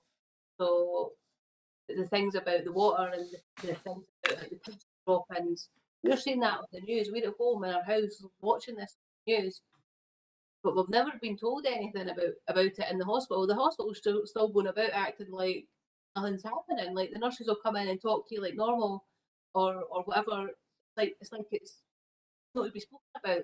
We're seeing it on the news, but it's not to be mentioned when we're in there. That's the kind of feel you get. Don't speak about it when you're there. And is that principally the water that you're talking about when you say that? Yeah. How did that make you feel? Just anxiety, really. It was scary, and it made me feel really sad, because it makes you feel that why are they not telling us what's going on? And you didn't want to be a person who's, I'm not a shouty parent or whatever, but I feel like should I have been? And then maybe I would have found something out. Like, is my son safe to be here? Am I safe to be here? We don't know. We don't know anything. And it makes you feel really sad and really let down, if I'm honest. So you had anxieties about these matters and you felt you lacked information. And at any point did you start to form your own suspicions about any aspects of these matters? Well, I kind of do, because you think, well, like, try and think what you think might be going on in the water. I mean, I don't know what infections even can come from water, because we live in Scotland. It's supposed to have the best water supplies ever and things like that. So it's not something you would even think of. This is the kind of things you would see, you would think about seeing on the news for like third world countries and things like that, having maybe things in their water supplies. I mean, you see the adverts on the telly like WaterAid and things like that, and it's something that us in Scotland in a super hospital, something that you would never, couldn't even contemplate thinking that you would need to think about things like that. So, What about the building itself? Do you think did you get reasonable communication from the hospital or the health board about closure of wards, about being moved to 6A, these kind of things? no, really not. We never really heard anything until it was happening. I mean, that's when I asked, when we seen it. like things get moved. Then we've seen, obviously, there was always works going on like on the outside of the building, on the children's hospital, and then we had seen the windows falling out on the adult hospital, things like that, and you're never told about anything like that either. But that's a worry as well, especially now that we're going to be in the adult hospital, and it's just a few stories up that there's been a window that just fell out. And we're now going to have 20, 30 kids on that. But we're touching windows and sitting at windows, and is that safe as well? Is the window just going to fall out, or but you're never really told anything. You just have to kind of get on with it, really.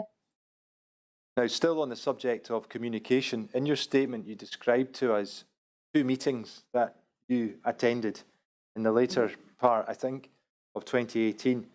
And the first of these, I think, was a meeting with the Health Secretary at the time, Jean Freeman. And the reference in the statement is paragraph 128. Who was at that meeting, Ms Brown? So it was Jean Freeman herself. It was kind of like the room was set out like in a big kind of circle, like imagine circle time at school. It was just all seats, so all the parents kind of sat around in a circle and we spoke to Jean Freeman. She also had, I think it was her secretary, who was taking notes or minutes. And there was someone else there with her as well, but I can't remember exactly who that was now. But there was 3 people there anyway, and she was asking her. But we were really just telling her what was going on. And who's, sorry to interrupt, who's we? Me and the other parents. Other parents. Yeah. And what was her reaction to the stories that you shared with her? Completely shocked. She was shocked at what she was hearing. Like she looked affected by it, like upset by it, and really, really shocked by it as well. In your statement, Ms Brown, you say, and I'll quote, "Later, we found out he already knew about all the problems." Now, what was it you found out, and how did you find out? Well, I found it really for the other parents. Were in like a group, and it was, I think there was something on the news about it where she was on the news. It was after the meeting, and it somehow, I can't remember exactly how, but it came to light that she was aware of what had been going on apparently. That's just how I had found it, just with all the other parents speaking as well. So are we to understand that your impression from what other people were saying and about what was on the news, your impression was that in fact she had known more about what you were telling her than you had understood at the time, is that right? That's correct, yes. Now, I think you then had a meeting, or you were at a meeting with the Health Board later in the year, is that right? And that's discussed in your statement at paragraph 131, and you describe that they came to the meeting, the way you put it is armed with spreadsheets, and they told you a lot about the hospital construction, is that right? That's right. Now, who was at that meeting? Again, it was just myself, my partner, and like other parents as well who had been affected by it and who were on the ward and things. And can you remember who was there from the Health Board? Oh, sorry, no, I can't remember. I don't remember all the names. There was a few of them. I think there was maybe about 6 or 7 people, but unfortunately I don't remember. Were these managerial people or doctors? Yeah, it was definitely people that were all kind of higher up in the hospital anyway. And are we to understand from what you're saying that the information they provided you with was quite complex? A lot of it I didn't understand. I think you would have to be an architect to understand the things that they were saying. They kind of had spreadsheets and with kind of board on the wall where they were going through them all and things like that. But a lot of it I wasn't really understanding. I just wanted to know what was going on really, and they never really explained it in a way that you understood a lot. It was just that we're sorry, that we were just getting sorries and but no really proper information is, are we safe? And I can always remember saying like, remember somebody saying, well, would you put your child in a hospital bed in this hospital? And we're like, oh yes. Definitely, definitely. And we're thinking, well, is that actually true? Because it's we don't feel like it is safe, and especially seeing what we're seeing and hearing what we're hearing, and bathing our children in cold bottled water, feel very safe. But just to think a wee bit further about what it was the Health Board was saying about the building itself, they were trying to explain what it was that the issues were with the hospital, is that right? I think so, yeah.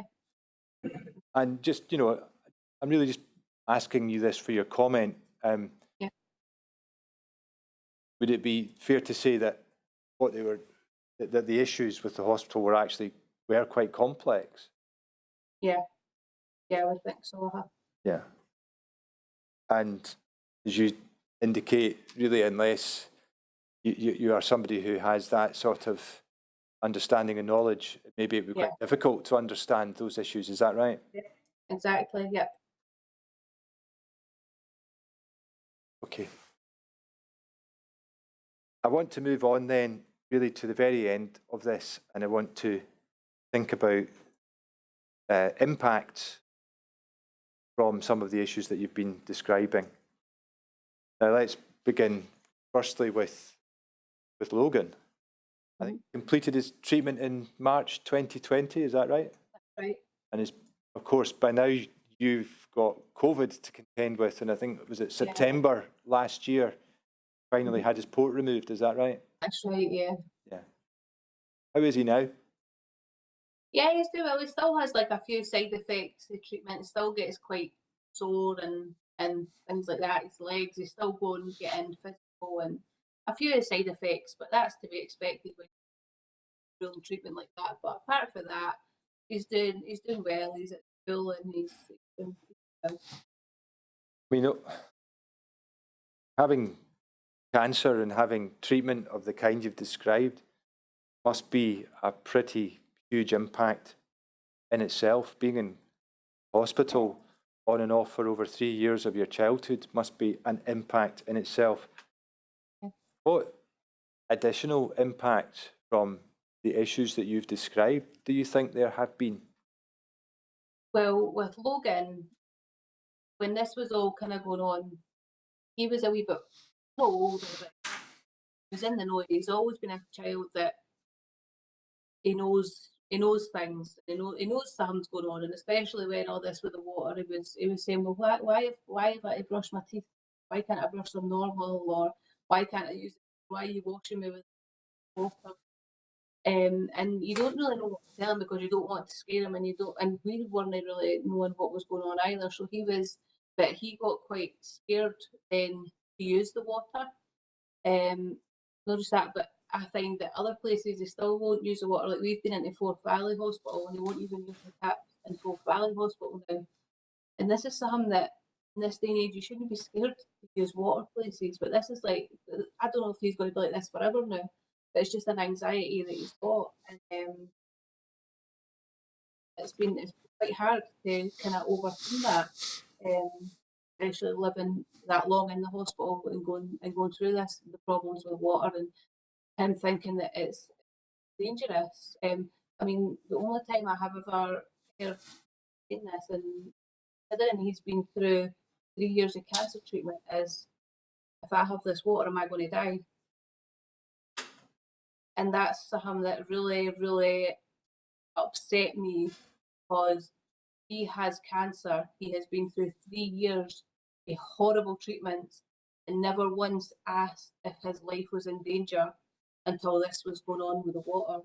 And he was more scared to drink the water or go near the water than he was about treatment because he thought it was going to kill him and something bad was going to happen to him.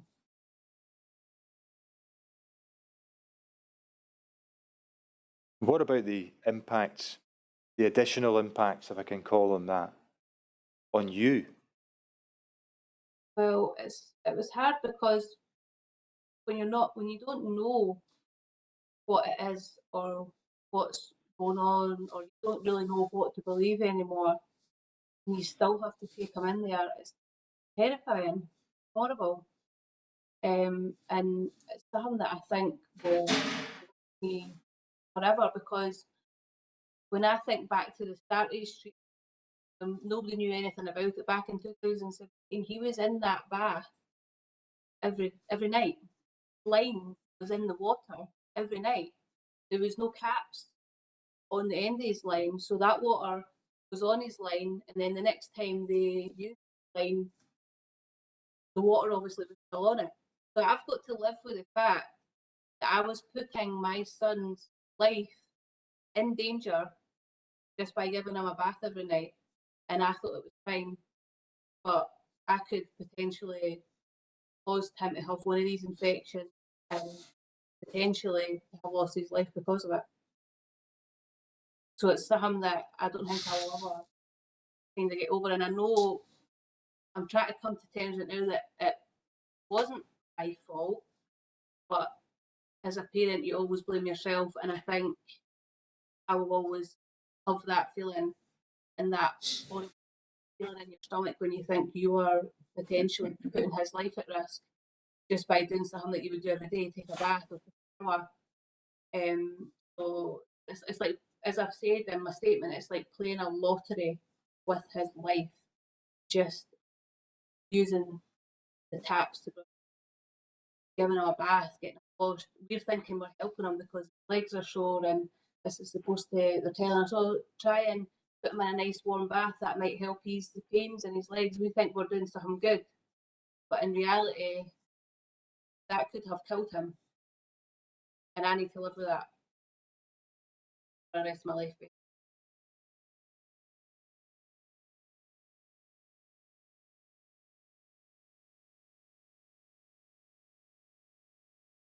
Thank you, Ms Brown. I don't have any further questions for you. Before we conclude your evidence, is there anything further that you want to say? I just wanted to say that for the nursing staff, not just the nursing staff, the auxiliaries, the dinner ladies, the cleaners. I mean, the cleaner in there, and she is one of the nicest people you will ever meet. She only works on a weekend, and we'll look forward to her coming into that room every weekend. They would look out the door waiting on her come in, and she was absolutely fantastic. And like these are the people that got us through all of this. The staff at that ward are absolutely amazing, and it's them. I felt for them as well because I felt like they didn't know what was going on either, and kept the kids happy. They just did amazing, and we're so thankful for all the staff and everybody in the ward for us. Thank you, Ms Brown. Lord, those are all the questions for Ms Brown, and that would therefore conclude her evidence.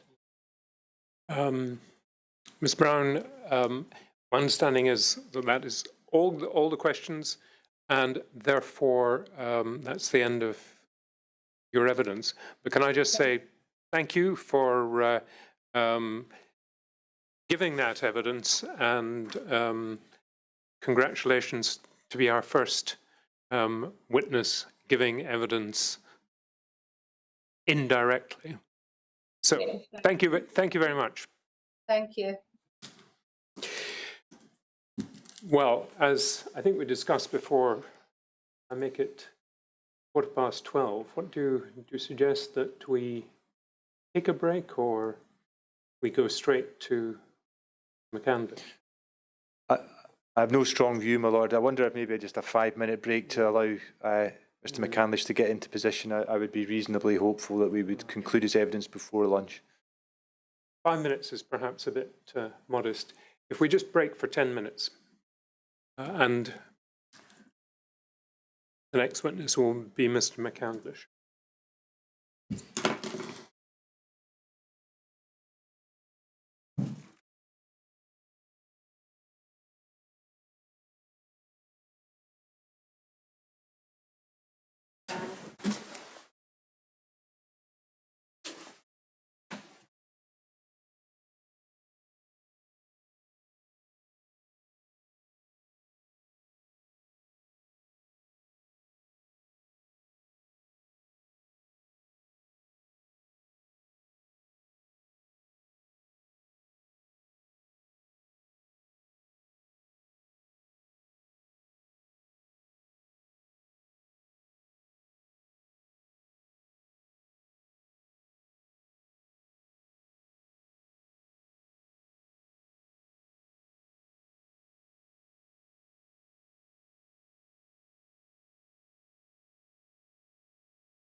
Oh, Mr. Duncan. Yes, my lord, I believe we have Mr. McCandlish good to go. Excellent.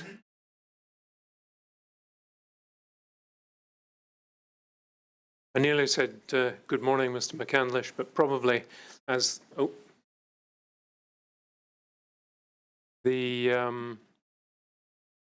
McCandlish, you can probably still hear me, but we have lost you on video. You can hear me and you can see me, is that right? Yeah. It may be, in fact, that you are visible on some screens here, but not on others. I think I would propose that we continue, even if we can't see Mr. McCandlish, but we just have to double check that he is there. You're still there, Mr. McCandlish? Yeah, still here. Yeah, right. What we plan to do is invite Mr. Duncan, who I think you've had the opportunity to meet on screen, as it were, to ask you questions. This may take no more than half an hour or 40 minutes, as I understand. But if you want to take any break, just tell me. Now, what I'm going to do is pause briefly to see if we can bring you onto screen here before I ask you to take the oath. My lord, if I might interrupt, Mr. McCandlish is on screen for everybody else. I think it's only for us using that screen who do not have the benefit of Mr. McCandlish on screen. Well, what I had in mind, Mr. Duncan, perfect. Mr. McCandlish is now on screen. Before administering the oath, I wanted to give us an opportunity to see Mr. McCandlish. Mr. McCandlish, I understand you're prepared to take the oath. Is that correct? Yeah.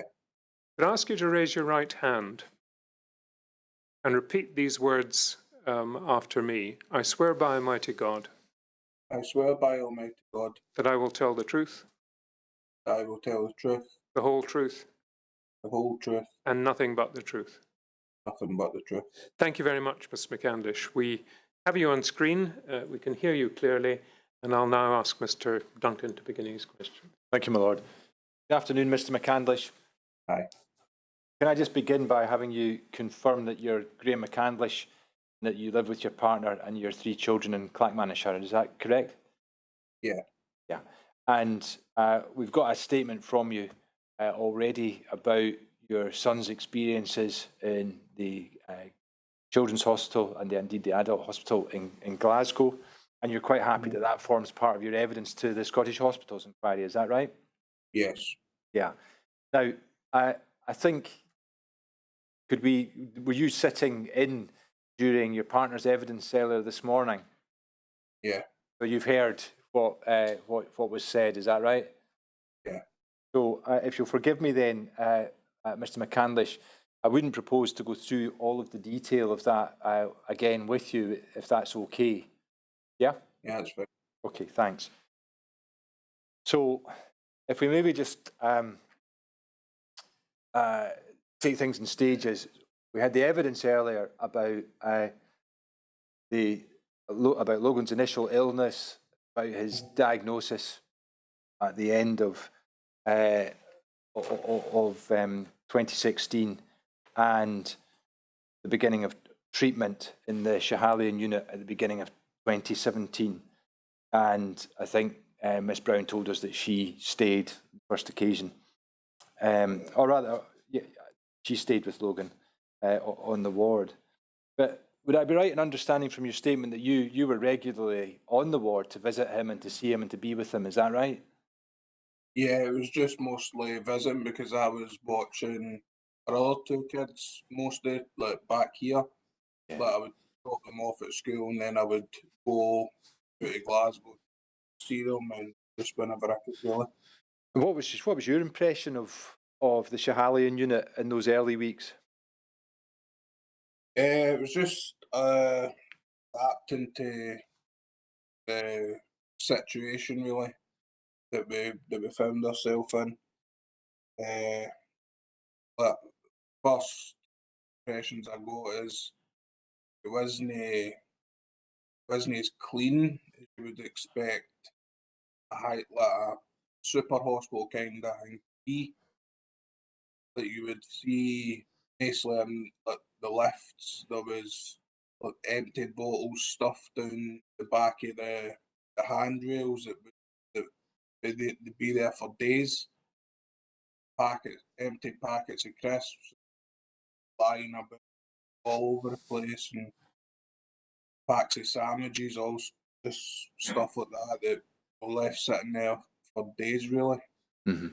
And what I want to ask you about is, I want to think about in particular the first few weeks of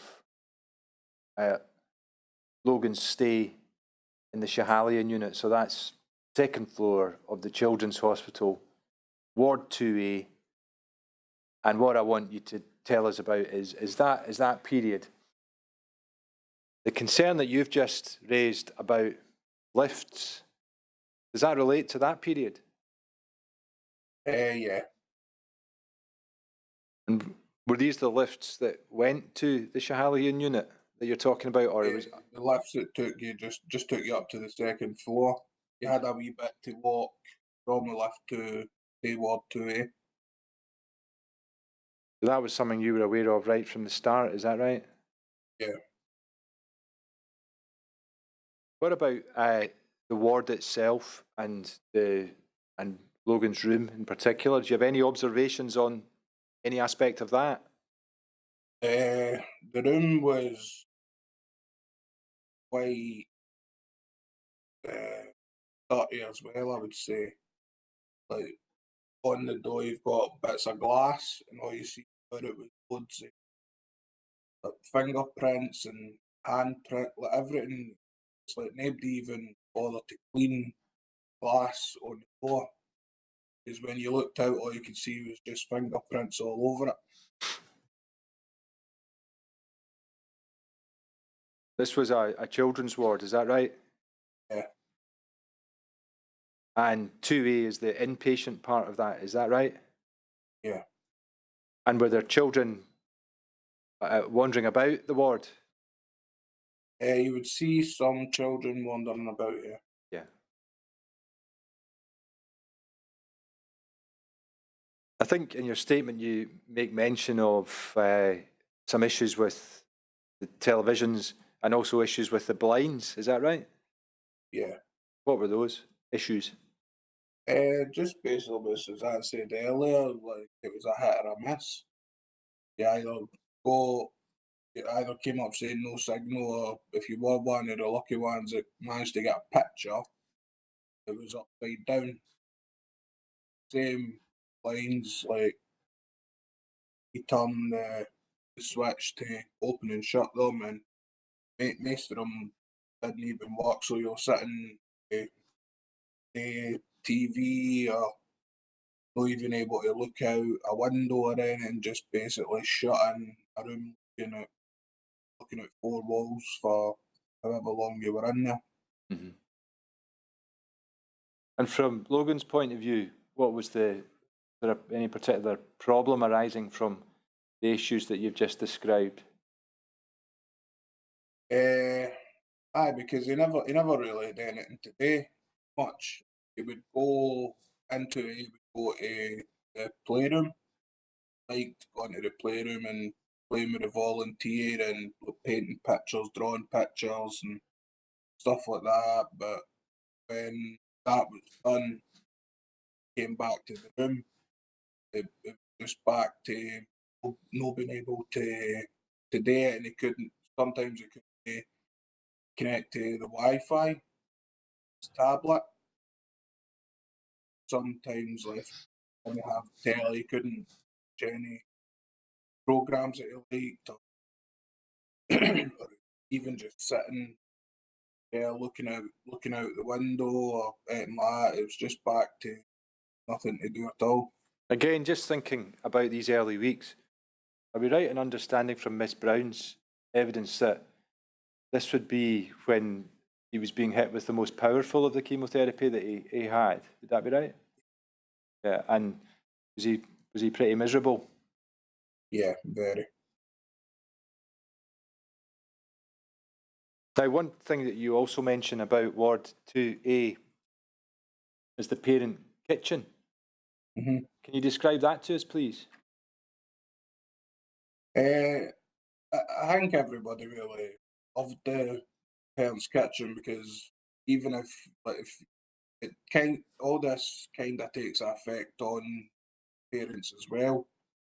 So it's like you're in the room and putting on a brave face in front of the kids, and the parents' kitchen, that just gives you a wee chance to get away for a wee minute and just kind of collect yourself and collect your thoughts, maybe just take like a wee break, kind of needed it. I think it was a good thing to have on the ward, You could take off the brave face in the parents' kitchen, is that right? definitely. And I think you say in your statement that there were other parents there who had been through it or going through it. Yeah, And that was a help. yeah, that was definitely a help.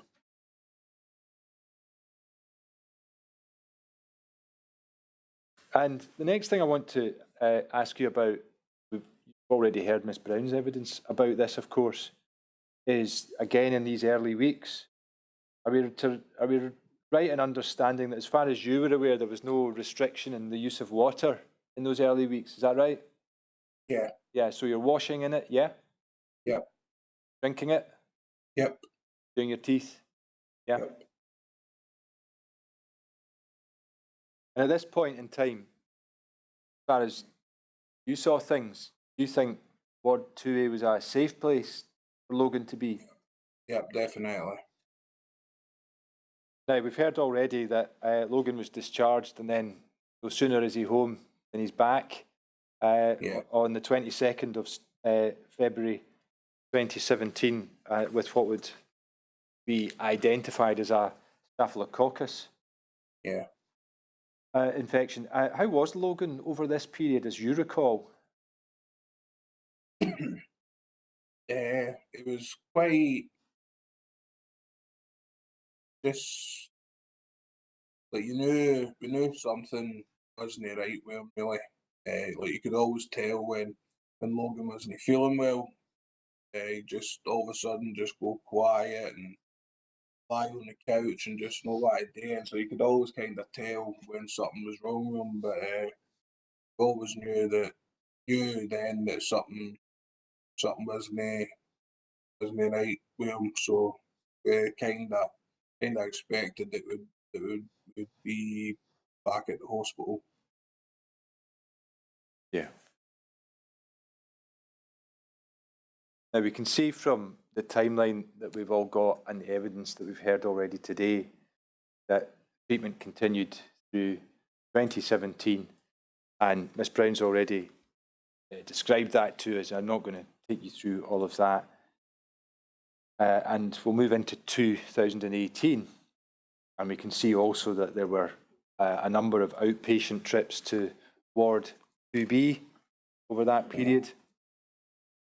And there were also admissions to Ward 2A.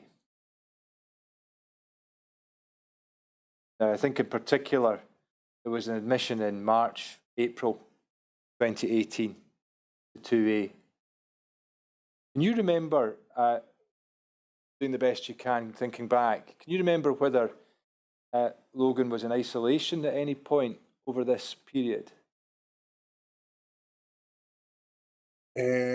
I think he might have been in isolation, yeah. Or in source, one of the two? In source, yeah. Yeah. I mean, what, as far as you recall, what effect did being in source have upon Logan? That had a big impact on him. That was, honestly, it was absolutely terrible. Like I said, you either had a tell or you didn't. Mostly didn't. About 90% of the time we didn't. It was a hit or miss whether you could get on the Wi-Fi so he can play his tablet, and the blind's not working. You know, it's like you're put in the room and door shut. That's it. You're not allowed back out the room if you're in source. You're not allowed out the room at all. Suzanne wasn't allowed out the room, so it's just used to in a room basically. With no natural light or anything because the blinds are broken and nothing to take your mind off where you are or what you're going through, like to watch a telly or something like that. It's being in source is just terrible. So just to go back to the blinds for a minute, are you indicating to us blinds were stuck in the closed position, as you recall?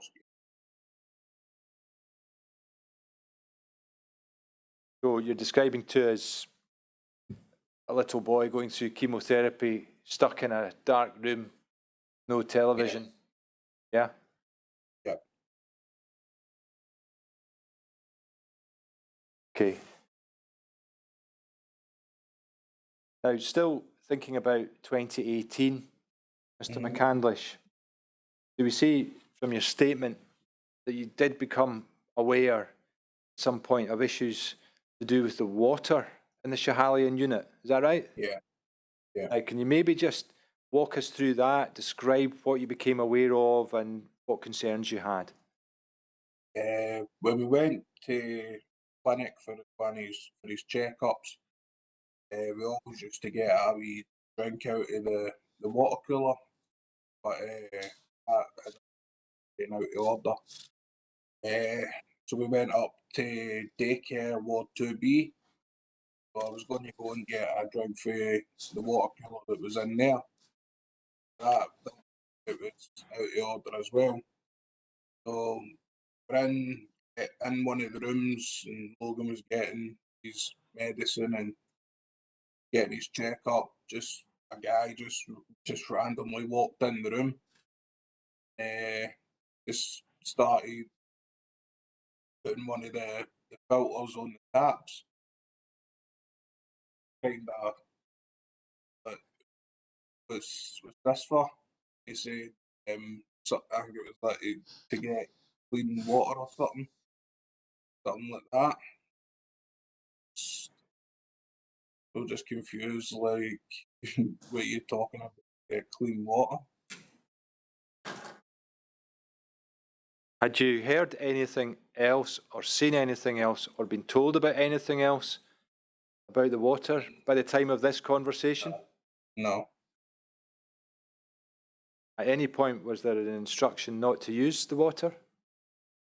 No. At any point, were you given bottles of water to use? Yeah, we were given bottles of water to use. We were told under no circumstances to use the taps or showers or that. If we wanted to brush our teeth or wash ourselves or wash Logan or anything like that, then we use the bottles of water. Yeah. So there was, in fact, an instruction around that. Is that right? Yeah. Yeah.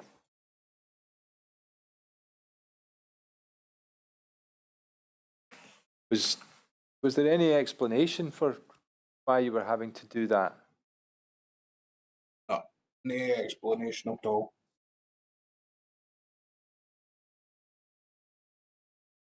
Now, if we then think about the fact that Logan also spent time on other wards, as we've heard, were there similar issues on those wards? You mean like with the telly and the blinds? Well, let's take it in stages. Let's start off with the TVs and the blinds and maybe the Wi-Fi. Were there any issues with those things on other wards? Yeah, they were the same as 2A.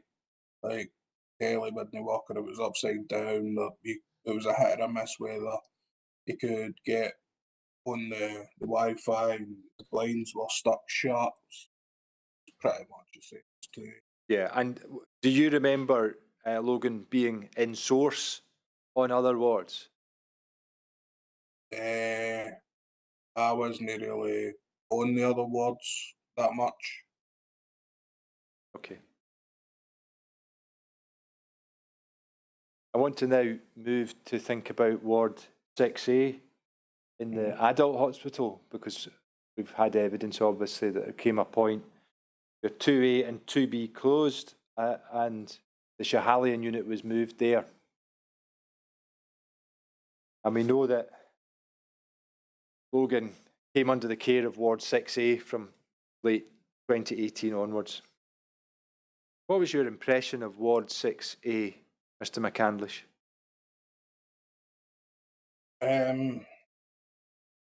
It definitely wasn't equipped for children. Obviously, didn't expect it to be used for children, so but it was really no good for children. Like, we had to start going in a different entrance and going to the adult hospital. Into that entrance, you've got loads of people standing outside smoking, and like, you've got a wee boy with cancer walking through a cloud of smoke. So that was one of the main things that stood out in my head when we first got moved over to 6A. Like, we had to tell him to cover his, or just pull his t-shirt over his mouth and his nose while walking in, because obviously you had all the adults that were standing about smoking and all that. Wasn't really the best equipped for a child. And then you would get the lift up to 6A, is that right? Yeah. What was that like? It was a bit cleaner. There was the odd time you would see like a bottle stuffed in the back of the handrail and packets of crisps and all that, but it was still stay there for a couple of days, and but you never really seen it that much when we were in 6A. And what about other people in the lift? Were there other people in the lift when you and Logan, or Miss Brown and Logan, were in the lift? Yeah, you would have people in their dressing gowns and all that stuff, and just coughing all you really, but stuff like that. It wasn't really the nicest. You said a moment ago that Ward 6A was not equipped or set up for children with cancer. Was it set up or equipped with the parents of children in cancer in mind?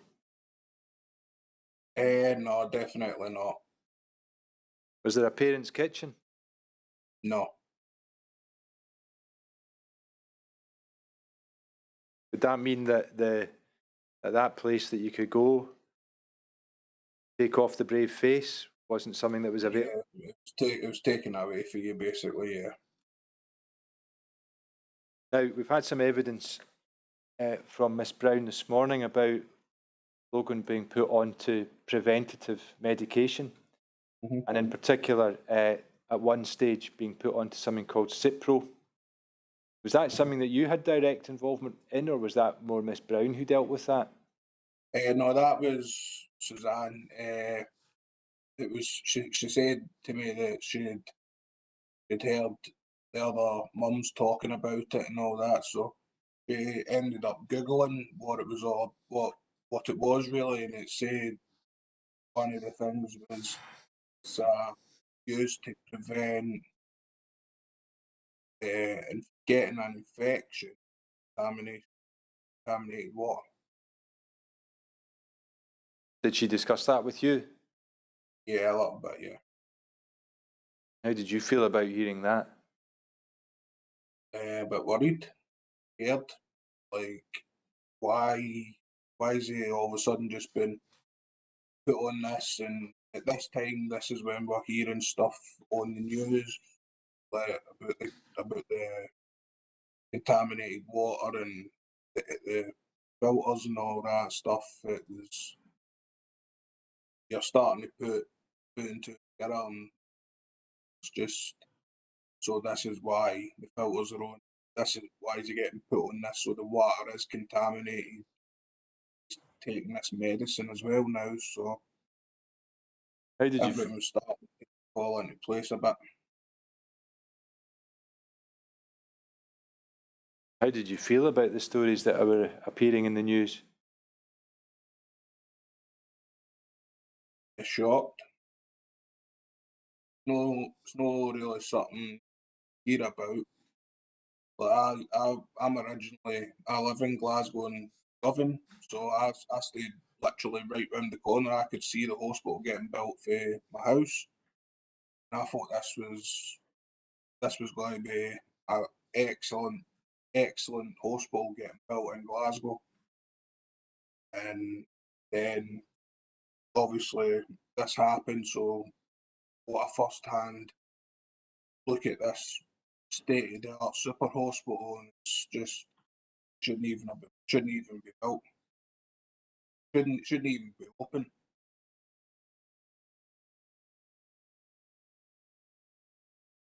I just want to finish your evidence, Mr. McCandlish, to think about impact. You've given us quite a bit in what you've said today. What is in your statement about that? I think we know that happily Logan finished his treatment March 2020, and he's on just checkups now. Is that right? Just checkups, yeah. Yeah. I mean, you've obviously heard what Suzanne said earlier about sort of lasting impact from the problems with the hospital. Have you got any views on that matter? Is that facts on Logan? Yeah. Definitely a bit more anxious, but weary about getting a drink, like where it was coming from, kind of thing. Like it wouldn't take a drink outside of the house, really. Always like fill up a bottle and take it with him. Like it would take a bottle or take a drink at any hospital, even any other hospital he would go to. He wouldn't touch the water at all. He just wouldn't go near it, and I think this has had a big impact on him. Kind of how he sees how he's seen what was going on. I think it's had a big impact on him. Made him more anxious. What about you? The impact on you been? It's had a really big impact on me as well. During all this, I would go up when the kids were at school, and I would go there before I went in. Like I'd put on a brave face because Suzanne does worry quite a bit. So I would put on a brave face. I would go up and bring the Logan McDonald's or something like that, and see if Suzanne wanted anything up or that. Even with me not being there as much because I was here watching the other two kids and taking them to school and their after school activities, all that. Even me not being there still had a big impact on me that I had to go to my doctor, referred me to a mental health nurse who diagnosed me depression. Look, because of all the stuff that was going on, I was worrying myself, and but you're sitting in that hospital and you're hearing all this stuff on the news like it's no fit for purpose. It should have been opened, and the contaminated water, all that stuff. It's just it did have a real big impact on me. Thank you, Mr. McCandlish. Have you got your statement beside you? Yeah. You go to paragraph 42.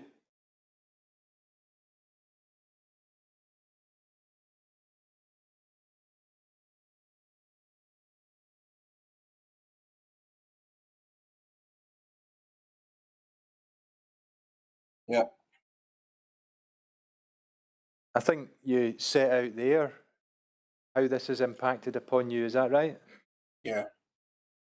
I think we can see you say, what we were going through was hard enough without being kept in the dark about all this. Mm. We had the news on every night and we were hearing about the water and how they found this and how they found that in it. They were talking about it when we were actually sitting in that place. It's scary to even think about that, and there's nobody telling you anything. It was just scary. Is that how you, Yeah. that's how you felt? Yeah, definitely. And then you go on, I think really at paragraph 43 to tell us how you feel now. Is that right? Yeah. Every time I go near the hospital, everything starts running through my head again. I ask myself, are we going to be safe in here? Is Logan going to catch anything in here? Is that right? That's how you feel? Yeah. Mr. McCandlish, I've come to the end of the questions I have for you. Is there anything else you want to say before we conclude your evidence? No, not really. Thank you. We have your statement, which is very helpful, and we're grateful for that. My Lord, those are all the questions for Mr. McCandlish today, and that would conclude his evidence. Thank you very much, Mr. McCandlish. Thank you for giving us your statement and the oral evidence today. Thank you. Thanks. Well, that, I think, is the end of the proceedings for today, Mr. Duncan. That's correct, my Lord. Mr. McCandlish is our last witness for today. We have one witness lined up for tomorrow, Mr. Campbell, who will be giving evidence in person. Very well. We'll adjourn until tomorrow morning at 10 o'clock.